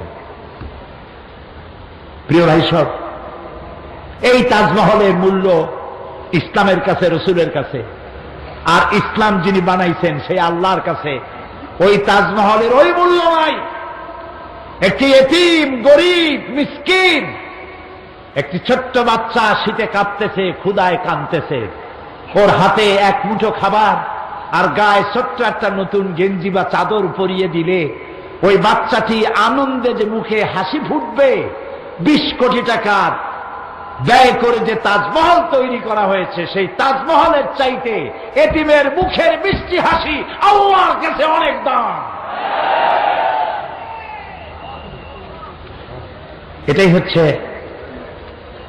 ইসলাম। মানুষের দারিদ্রতা বিমোচনের জন্য আল্লাহ তাআলা এই ব্যবস্থা করেছেন। এখন যাকাতে টাকা কমে না, যাকাতে টাকা বাড়ে। ইয়ামহাকুহুল্লাহুর রিবা ওয়া ইউরবিস সাদাকাত। আল্লাহ তাআলা বলেছেন আমি সুদকে ধ্বংস করি, সুদকে ধ্বংস করি, আর সাদাকা যাকাতের মালকে আমি বৃদ্ধি করি। কার কথা? কার কথা? দেখুন তো, ইসলামী ব্যাংক আছে চট্টগ্রামে, আছে। আজকে অত্যন্ত শ্রদ্ধার সাথে স্মরণ করি ইসলামী ব্যাংকের প্রথম ব্যক্তি আলহাজ আব্দুর রাজ্জাক লস্কর। আল্লাহ যেন জান্নাতুল ফেরদাউসের মেহমান বানায় না। এই উদ্যোগ যারা প্রথমে নিয়েছিলেন অনেকেই তাদের মধ্যে বেঁচে নাই। ইসলামী ব্যাংক বিশ্ব ব্যাংকের দৃষ্টিতে পৃথিবীর শ্রেষ্ঠ ব্যাংক। আলহামদুলিল্লাহ বলো। সুদী ব্যাংকগুলো আমাদের বড় বড় ব্যাংক আছে, আর ইসলামী ব্যাংকও আছে। সুদী ব্যাংকে বরকত নাই, ইসলামী ব্যাংকে বরকতের ঠেলা দেখছেন। কত কাজ তারা করছে। ইসলামী ব্যাংক হাসপাতাল, ইসলামী ব্যাংক কলেজ, ইসলামী ব্যাংকের ফাউন্ডেশন, ইসলামী ব্যাংকের টাকা দিয়ে মেধাবী গরিব ছাত্রদের সাহায্য দেওয়া, ডিজাস্টার যখন জলোচ্ছ্বাস আর ভূমিকম্প হয় এবং ঘূর্ণিঝড় হয়, তখন মানুষের সাহায্যে কোটি কোটি টাকা নিয়ে ইসলামী ব্যাংক ঝাঁপাইয়া পড়ে। বিশ্ব ব্যাংকের দৃষ্টিতে ইসলামী ব্যাংক পৃথিবীর সেরা ব্যাংক।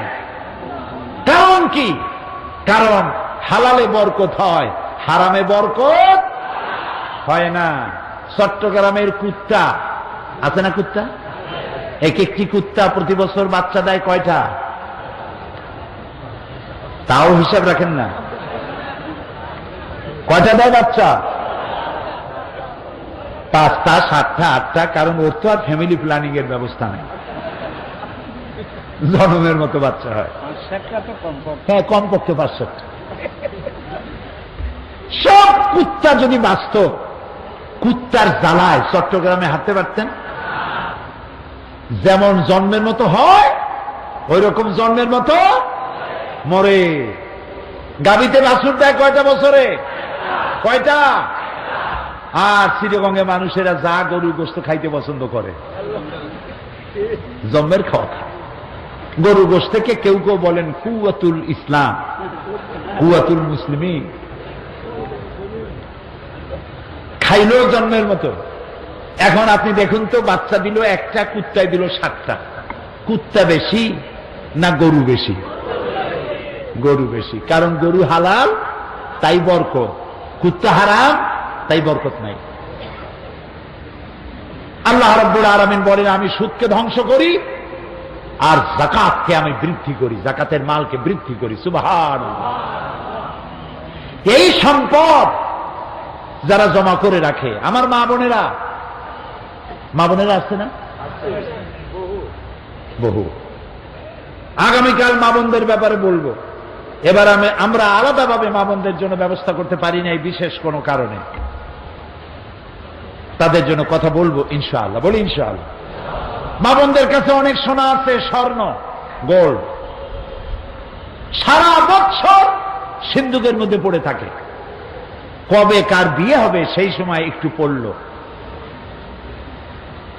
যে বেচারা কিনে দিল সেই স্বামীরেও একদিন সাজে গুজে দেখাইল না।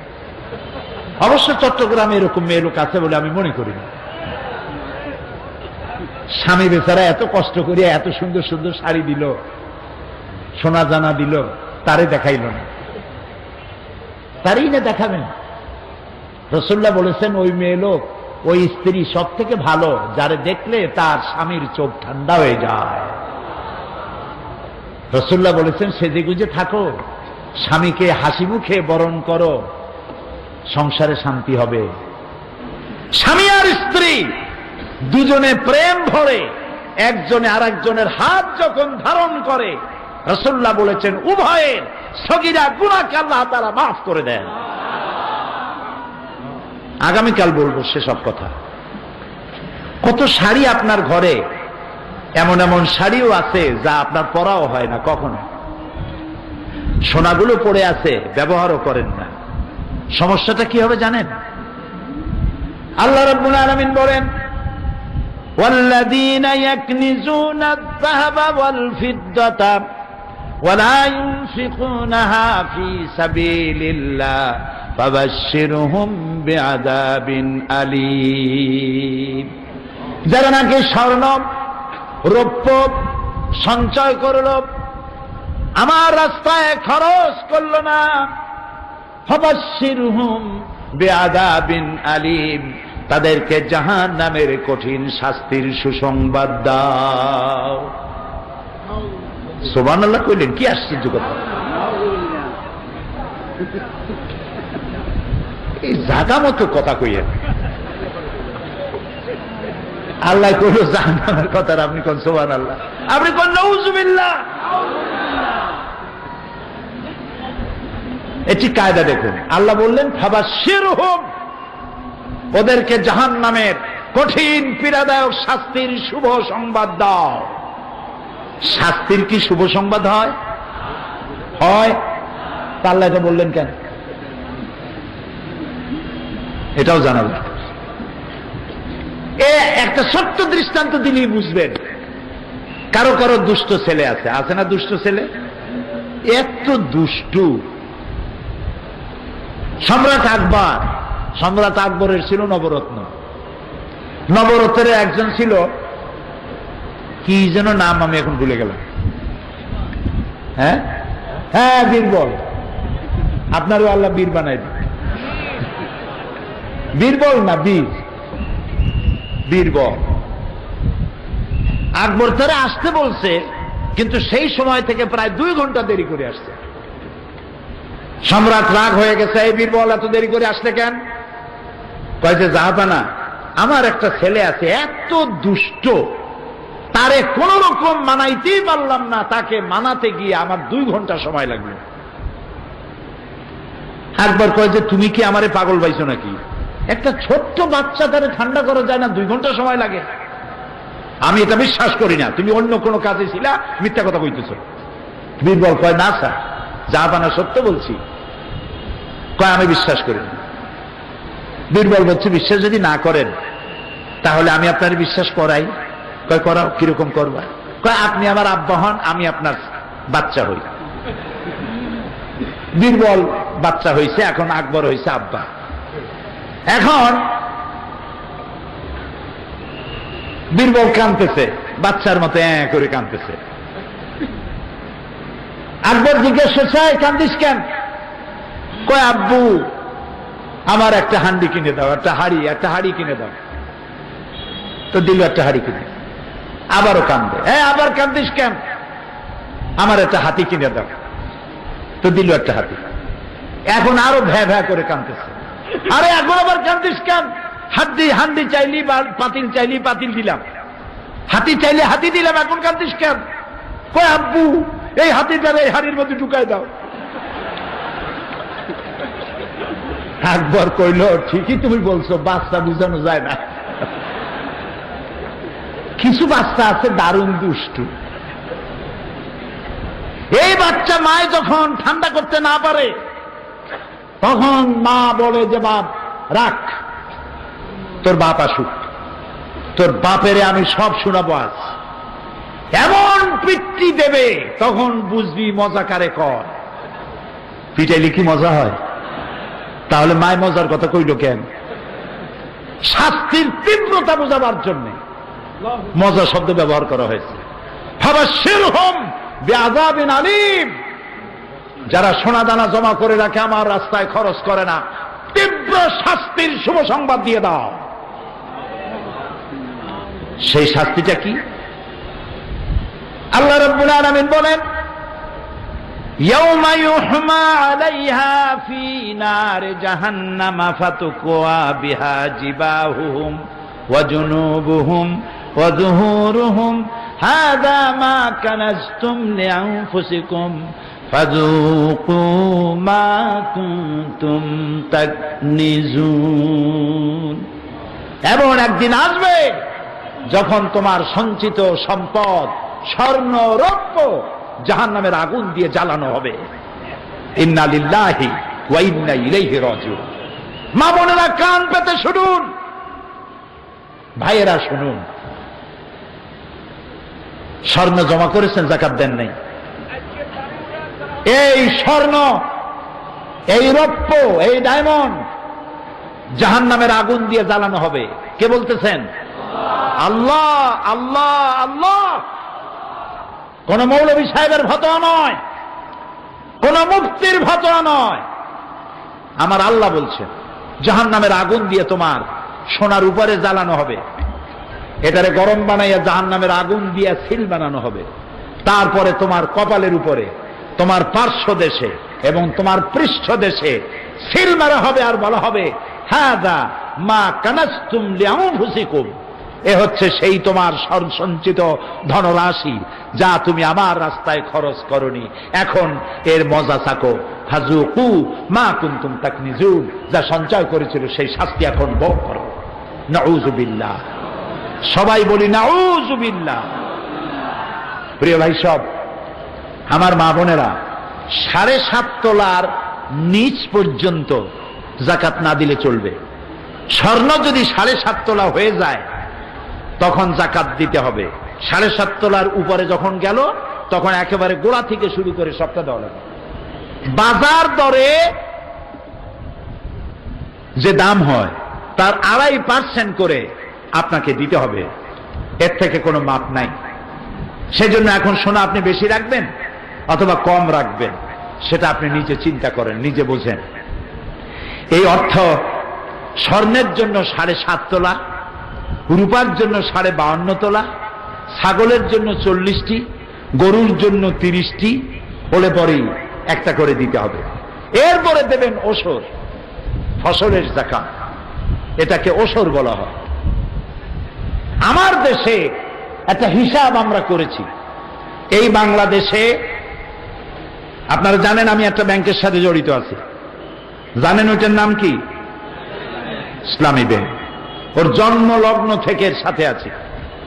ব্যাংকে থাকার কারণে অন্যান্য ব্যাংকের খোঁজ খবর জানি। বর্তমান সময় যদি বাংলাদেশে সরকার যাকাতের টাকা আদায় করে তাহলে একেবারে কম করে হলেও 6,000 কোটি টাকা যাকাত 1 বছরে কালেকশন হতে পারে। লক্ষ লক্ষ একর দরগার নামে, মাজারের নামে, বিভিন্ন নামে লক্ষ লক্ষ সরকারি জমিন, ওয়াকফ এস্টেট দখল করে বসে আছে সিন্দাবাদের দৈত্যরা। কি জবাব দেবা কিয়ামতের দিন? ফেডারেশন বানাইছো, এটা ফেডারেশন নয়, পেটের রেশন। কি জবাব দিবা? হারামখোর! এই অর্থ সম্পত্তি যদি গভর্নমেন্ট উদ্ধার করতে পারত আর যদি যাকাত কালেকশন করতে পারত, আল্লাহর কসম বাংলাদেশের দারিদ্র বিমোচনের জন্য 1টি টাকাও পৃথিবীর কোন দেশ থেকে বাংলাদেশে আমদানি করা লাগবে না, লাগবে না, লাগবে না। ইসলাম একটি সাবলীল সুন্দর ব্যবস্থা দিয়েছে। কারে কারে যাকাত দিতে হবে সে কথাও আল্লাহ বলে দিয়েছেন। গরিবদের দিবা, ফকিরদের দিবা, মিসকিনদের দিবা, ফি সাবিলিল্লাহ দিবা। ইসলামী সমাজ কল্যাণ পরিষদ যে কাজগুলি করে এই কাজে আল্লাহর রাস্তায় বেশি বেশি করে সাহায্য করবে, তাহলে আল্লাহ তাআলা তোমাদেরকে বেশি বেশি করে দিবেন। প্রিয় ভাই সব, ইসলাম অর্থনৈতিক নিরাপত্তার জন্য এক তো দিল যাকাত আর এক দিল কাজ। কাজ করে খাইতে হবে, বসে থাকতে পারবে না। এই জন্য আমি যুবকদের বলি, লেখাপড়া শিক্ষা করে চাকরি না পাওয়া পর্যন্ত বিয়ে করবে না। এই বিবাহ করে শ্বশুরের কান্দে সিন্দাবাদের ভূত হয়ে বসে থাকে, বাপের কান্দে চড়ে, আর কাজ করতে চায় না। অবশ্য চট্টগ্রামে এরকমের লোক আছে বলে মনে হয় না। বিয়ে পাশ করছে, কাজী লাঙ্গলে হাত দেওয়া যায় না।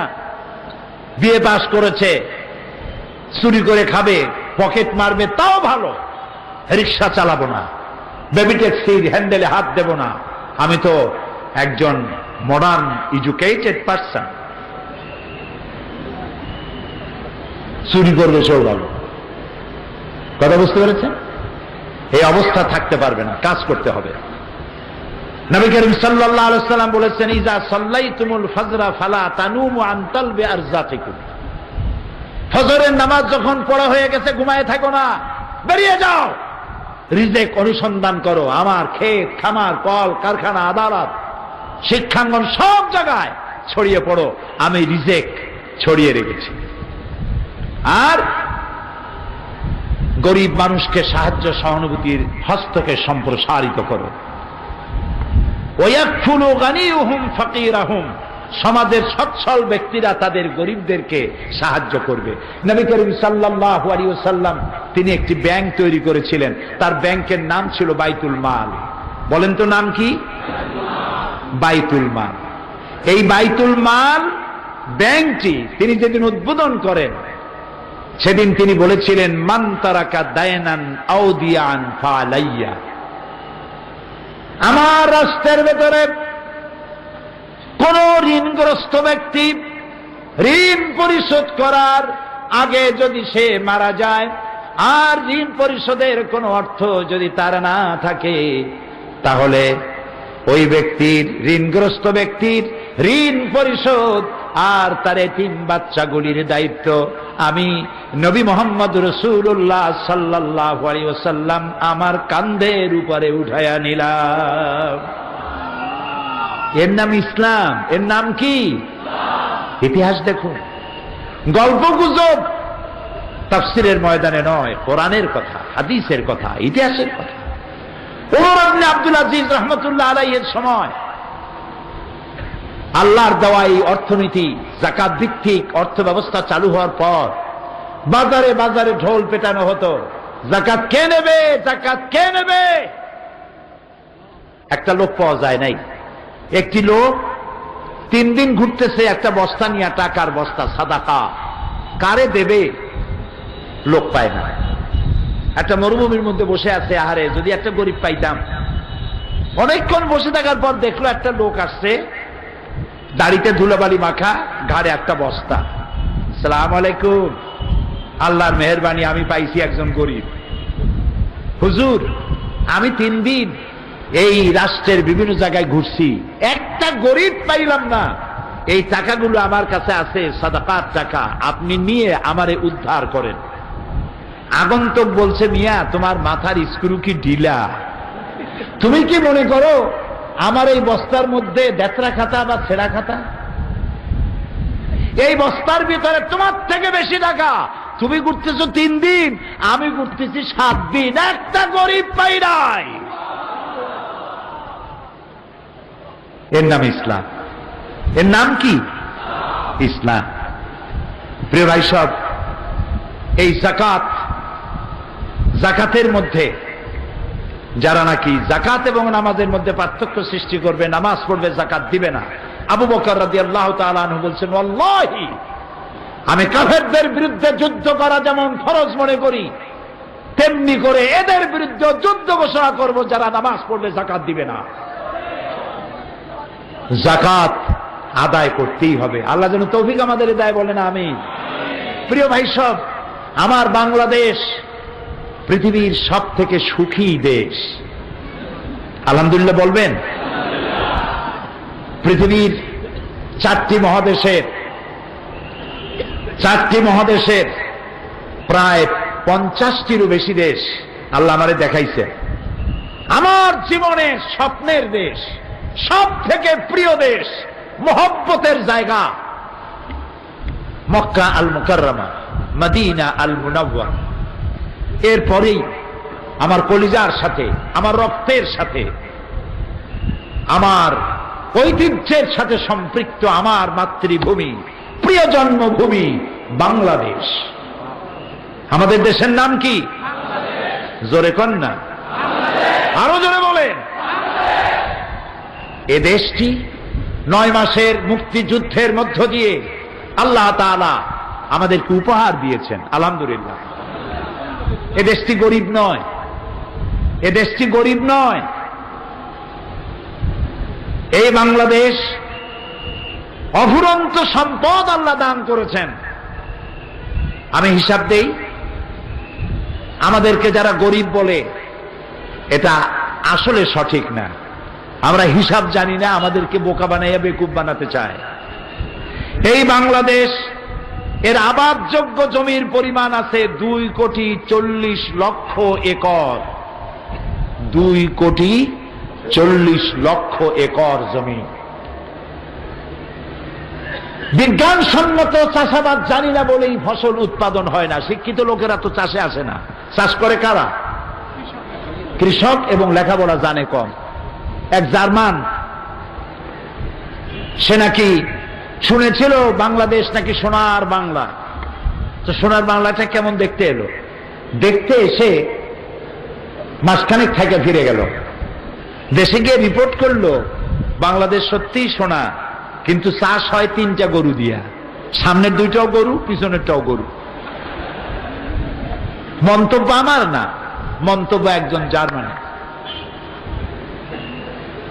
কারণ তিনি বলতে চেয়েছেন সামনের 2টা তো গরু, পিছনে যে আছে গরুটারে চালায়। এত সুন্দর মাটি, এই মাটিতে বিজ্ঞানসম্মতভাবে ফসল কেমনে উৎপাদন করা যায় ওই জ্ঞান তার কাছে নাই। আমার দেশ, মানুষ বেড়েছে, খেতে দেওয়ার মালিক কে? ফসল কি কমছে না বাড়ছে? কমছে না বাড়ছে? সুবহানাল্লাহ বলবেন না? খালি কয় দ্রব্য মূল্য বাড়ছে, দ্রব্য মূল্য গেছি শেষ শেষ। আচ্ছা, দ্রব্য মূল্য শুধু কি বাংলাদেশে বাড়ছে না আশেপাশে দেশেও বাড়ছে? শ্রীলঙ্কা, মালদ্বীপ, নেপাল, ভুটান, সিকিম, ওদের সাথে তুলনা করুন তো। দ্রব্য মূল্য বেড়েছে, আমি আপনার সাথে একমত, কিন্তু আমাকে বলতে হবে দ্রব্য মূল্যের কারণে ফটিকছড়ি, সাতকানিয়া, পটিয়া, চকবাজার, কক্সবাজার, চট্টগ্রাম, হালিশহর, আনোয়ারা, বাঁশখালী, মশখালীতে না খেয়ে মরেছে কয়জন? সুতরাং মিথ্যা কথা বলে কোনো লাভ নাই। দ্রব্যমূল্য বেড়েছে, কিন্তু মানুষের ক্রয় ক্ষমতাও আল্লাহর মেহেরবানি বেড়ে গেছে, ঠিক না?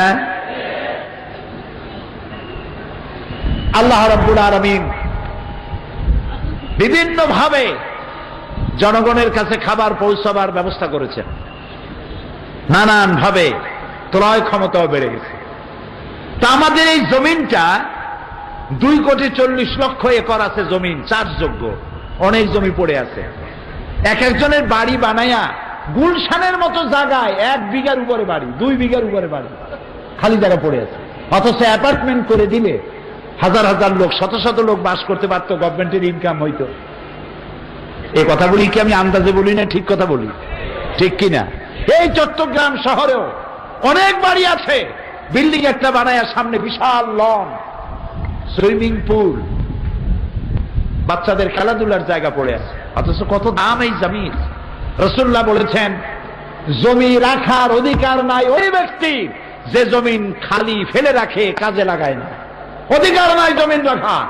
ওমর রাদিয়াল্লাহু তাআলা আনহুর সময় হযরত বিলাল রাদিয়াল্লাহু তাআলা আনহুকে খবর দিয়ে হযরত ওমর বলেছিলেন, রাসূলুল্লাহর জামানায় লাখেরাজ 1 খণ্ড জমিন তুমি পেয়েছিলে, আমার কাছে খবর এসেছে জমিন তুমি ফেলে রেখেছো, যদি চাষ না করো জমিন গভর্নমেন্ট বাজেয়াপ্ত করে নেবে।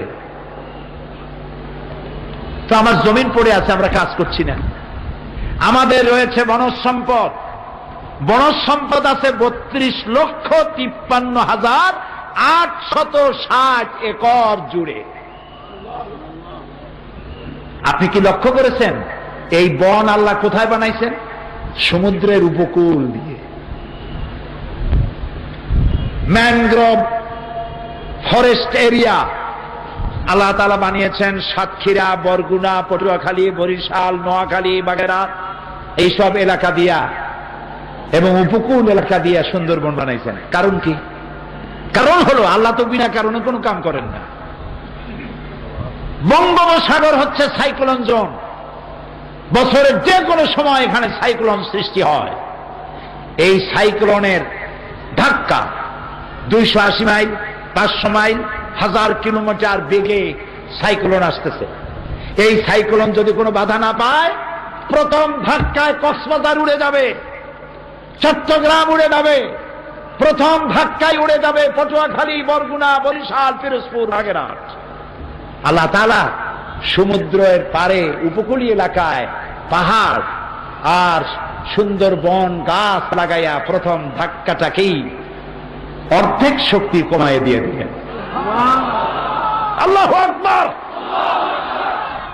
সরকার আবার এই সুন্দরবনকে বাঁচাবার জন্য ফরেস্ট ডিপার্টমেন্ট করেছে।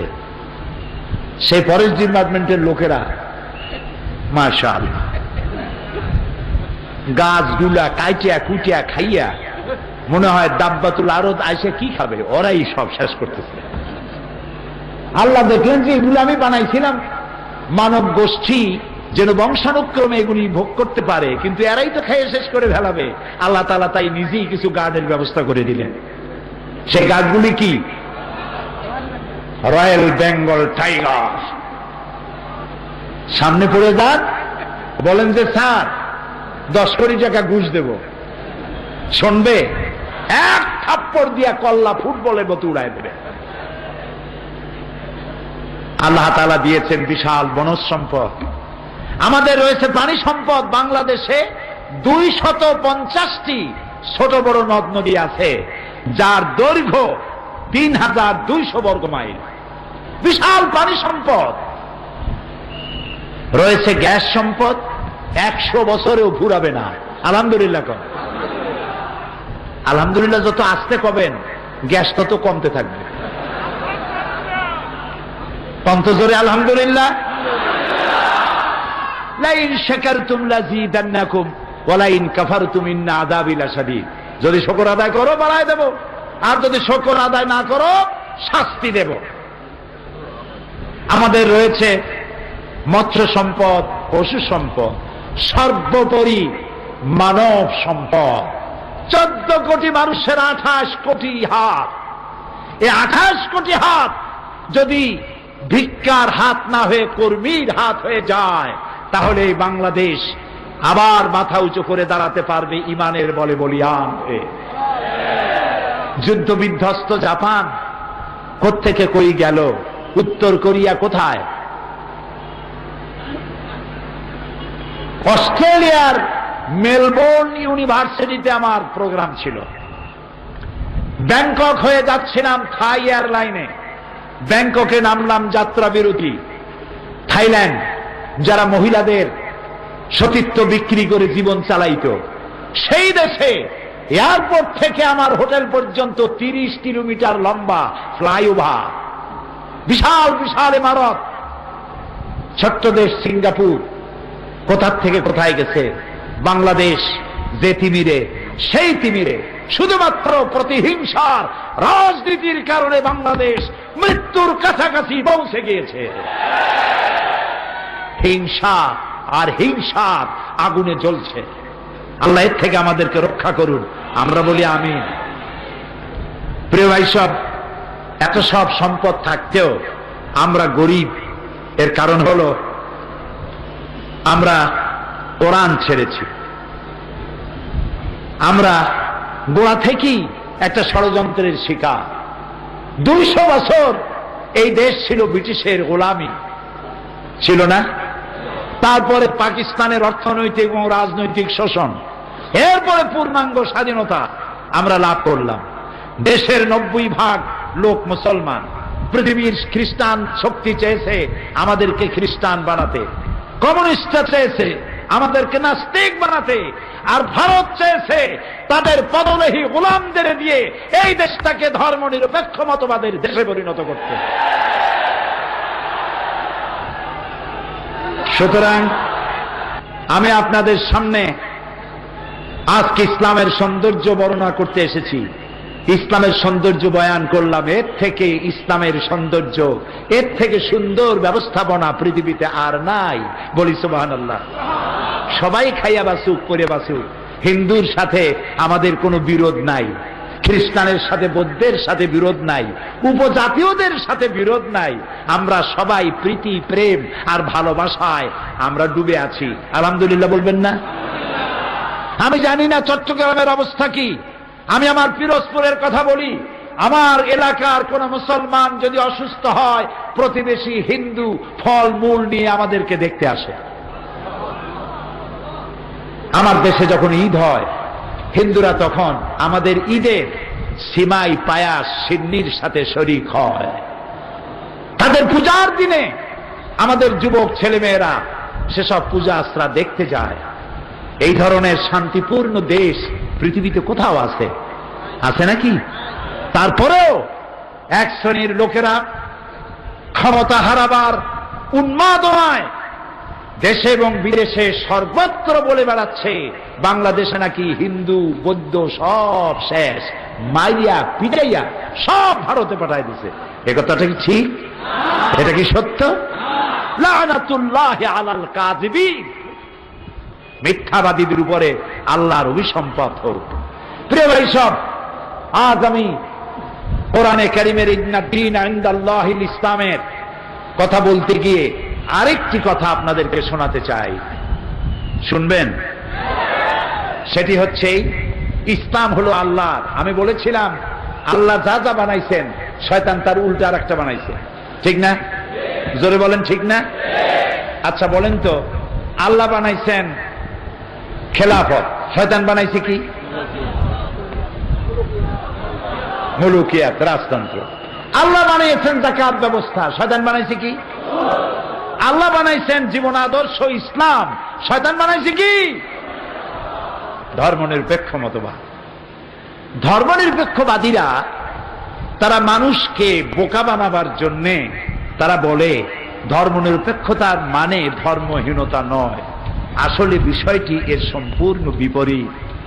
আমি পার্লামেন্টে, আল্লাহর দয়া, আমি তো ভিন্ন জগতের মানুষ, কোরআনের ছাত্র, আল্লাহ দয়া করলেন, পার্লামেন্টে নিলেন। পার্লামেন্টে যারা ধর্মনিরপেক্ষ মতবাদ বিশ্বাস করে তাদের সামনে আমি বক্তব্য রেখেছি।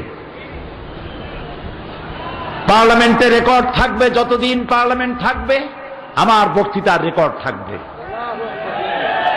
সে বক্তব্যে আমি বলেছি, বিশ্ববিখ্যাত সমস্ত ডিকশনারি সেকুলারিজম, ধর্মনিরপেক্ষতার অর্থ কি আমি পার্লামেন্টকে শোনাইছি।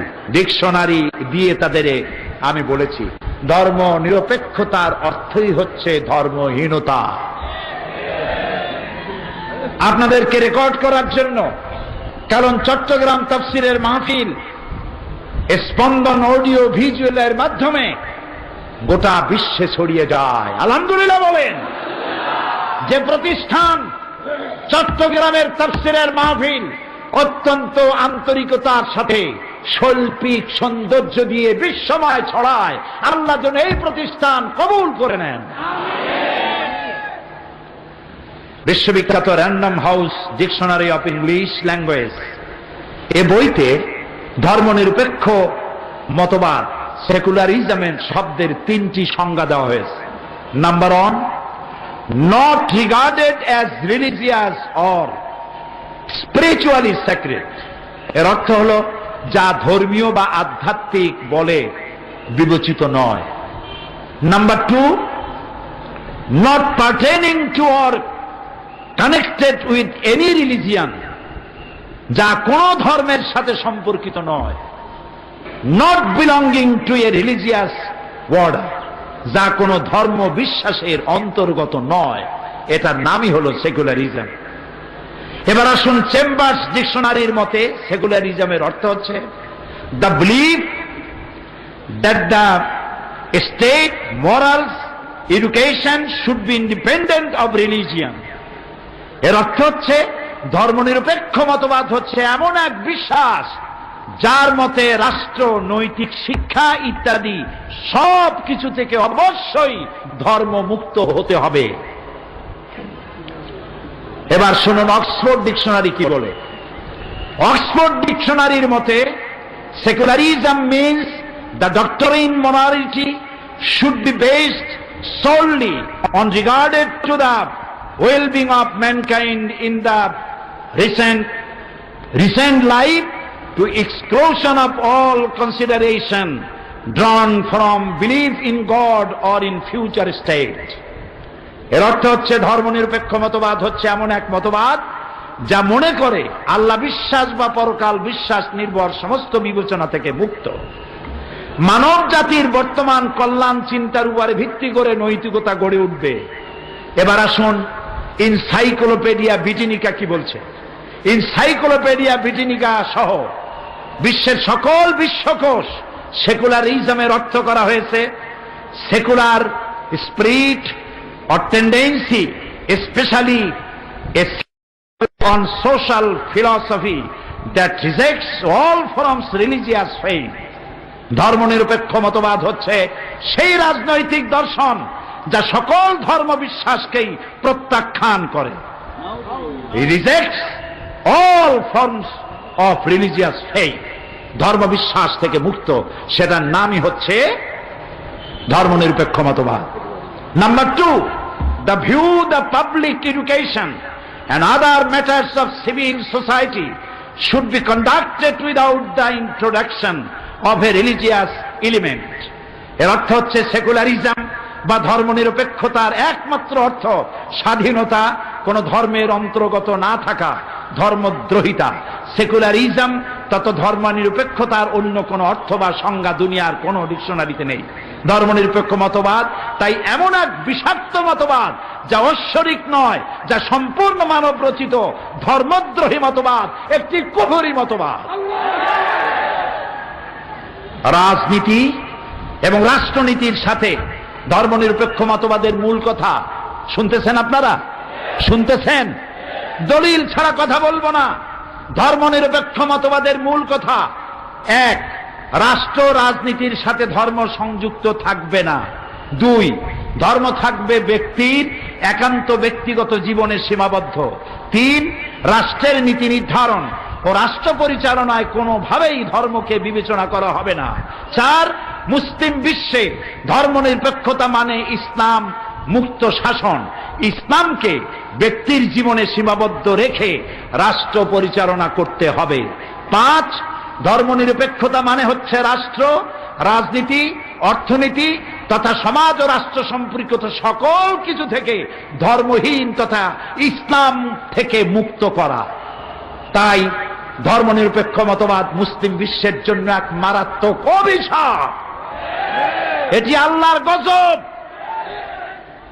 ধর্মনিরপেক্ষ মতবাদীরা গত 22শে ডিসেম্বর পল্টন ময়দানে 23 দফার মধ্যে তারা বলেছেন, একটি দফা হলো তারা ক্ষমতায় যেতে পারলে সংবিধানের ৫ম সংশোধনী বাতিল ঘোষণা করবেন। সংবিধানের ৫ম সংশোধনী কি? সংবিধানের ৫ম সংশোধনী হচ্ছে, ওখানে লেখা ছিল ধর্মনিরপেক্ষ মতবাদ। এই জাতির মহান স্বাধীনতার মহান ঘোষক শহীদ প্রেসিডেন্ট জিয়াউর রহমান ধর্মনিরপেক্ষ মতবাদকে বাদ দিয়ে সেখানে তিনি লিখেছিলেন, রাষ্ট্রের সমস্ত কাজ হবে আল্লাহর উপর ঈমান এবং অবিচল আস্থার উপরে ভিত্তি করে। আল্লাহ শহীদ প্রেসিডেন্ট জিয়াউর রহমানকে জান্নাতুল ফেরদাউসের মেহমান বানিয়ে নি। ধর্মনিরপেক্ষবাদীরা ক্ষমতায় যেতে পারলে সংবিধানের ৫ম সংশোধনী বাতিল করবে। তার অর্থ দাঁড়াবে সংবিধানের শিরোনাম থেকে বিসমিল্লাহ মুছে ফেলে দেবে। তার অর্থ হলো স্পিকারের মাথার উপর থেকে বিসমিল্লাহ মুছে ফেলে দেবে, মাদ্রাসাগুলি বন্ধ করে দেবে, আলেম ওলামাদেরকে গ্রেফতার করে জেলখানাগুলি ভরে দেবে। সুতরাং সমস্ত মুসলমানদেরকে ধর্মনিরপেক্ষ মতবাদের বিরুদ্ধে সোচ্চার হতে হবে, ঐক্যবদ্ধ হতে হবে।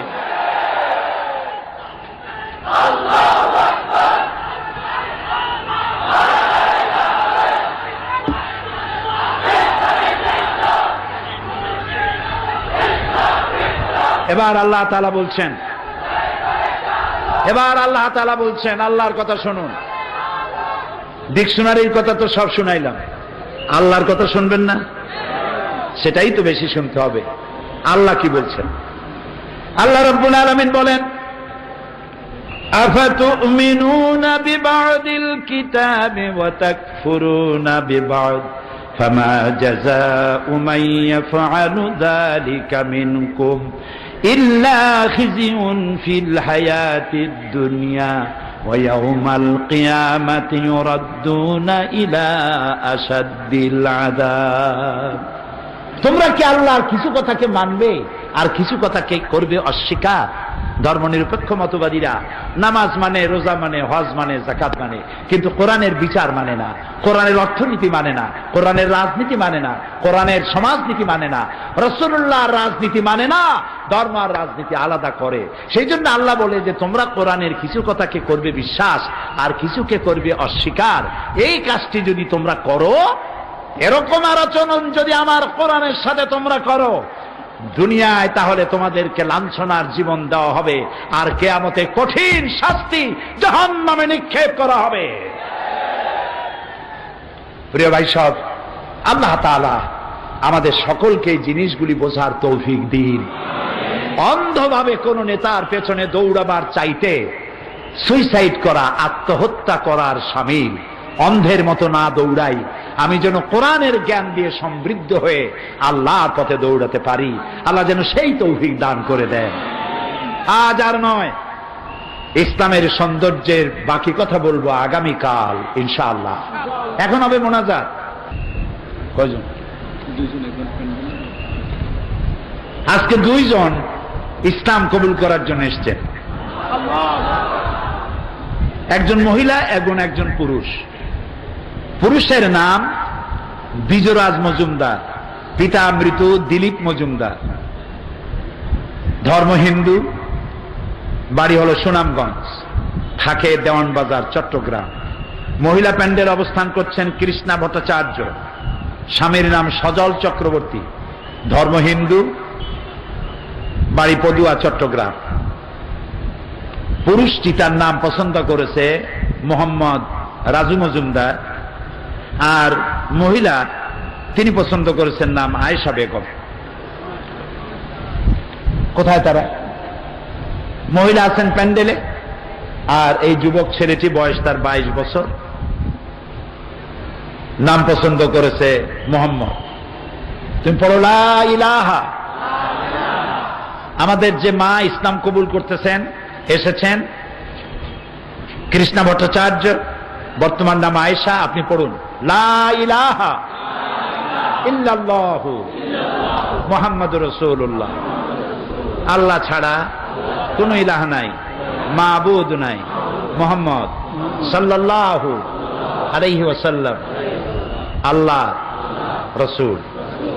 আশহাদু আন লা ইলাহা ইল্লাল্লাহু ওয়াহদাহু লা শারীকা লাহু ওয়া আশহাদু আন্না মুহাম্মাদান আবদুহু ওয়া রাসূলুহু।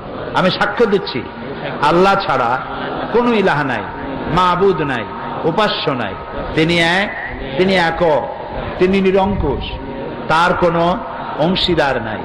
আমি আরো সাক্ষ্য দিচ্ছি মুহাম্মদ সাল্লাল্লাহু আলাইহি ওয়াসাল্লাম আল্লাহর বান্দা এবং তার প্রেরিত রাসূল।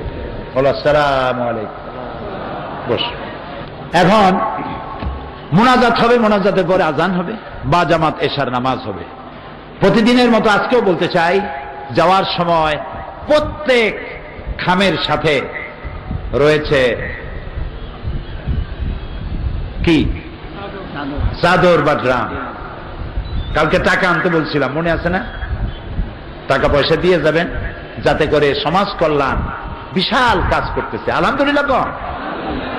একটি প্রাইমারি স্কুল থেকে শুরু করে সমাজ কল্যাণ আন্তর্জাতিক বিশ্ববিদ্যালয় পর্যন্ত পৌঁছে গেছে কোরআনের বরকতে। সুবহানাল্লাহ, আলহামদুলিল্লাহ বলে।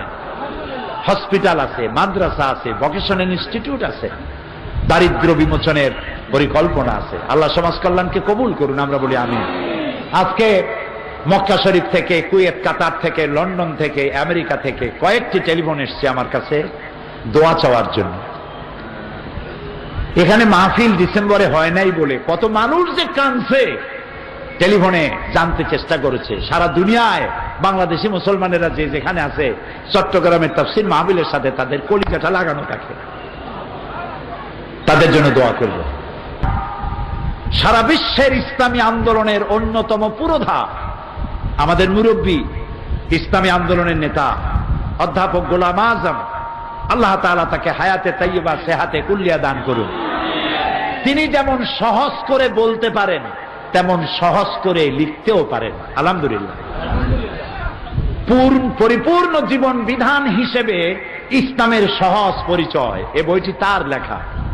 এত সহজে ইসলাম বোঝা, এর আগে এই বইটি পড়ার আগে আমি বুঝতে পারি নাই ইসলাম এত সহজে বোঝানো যায়।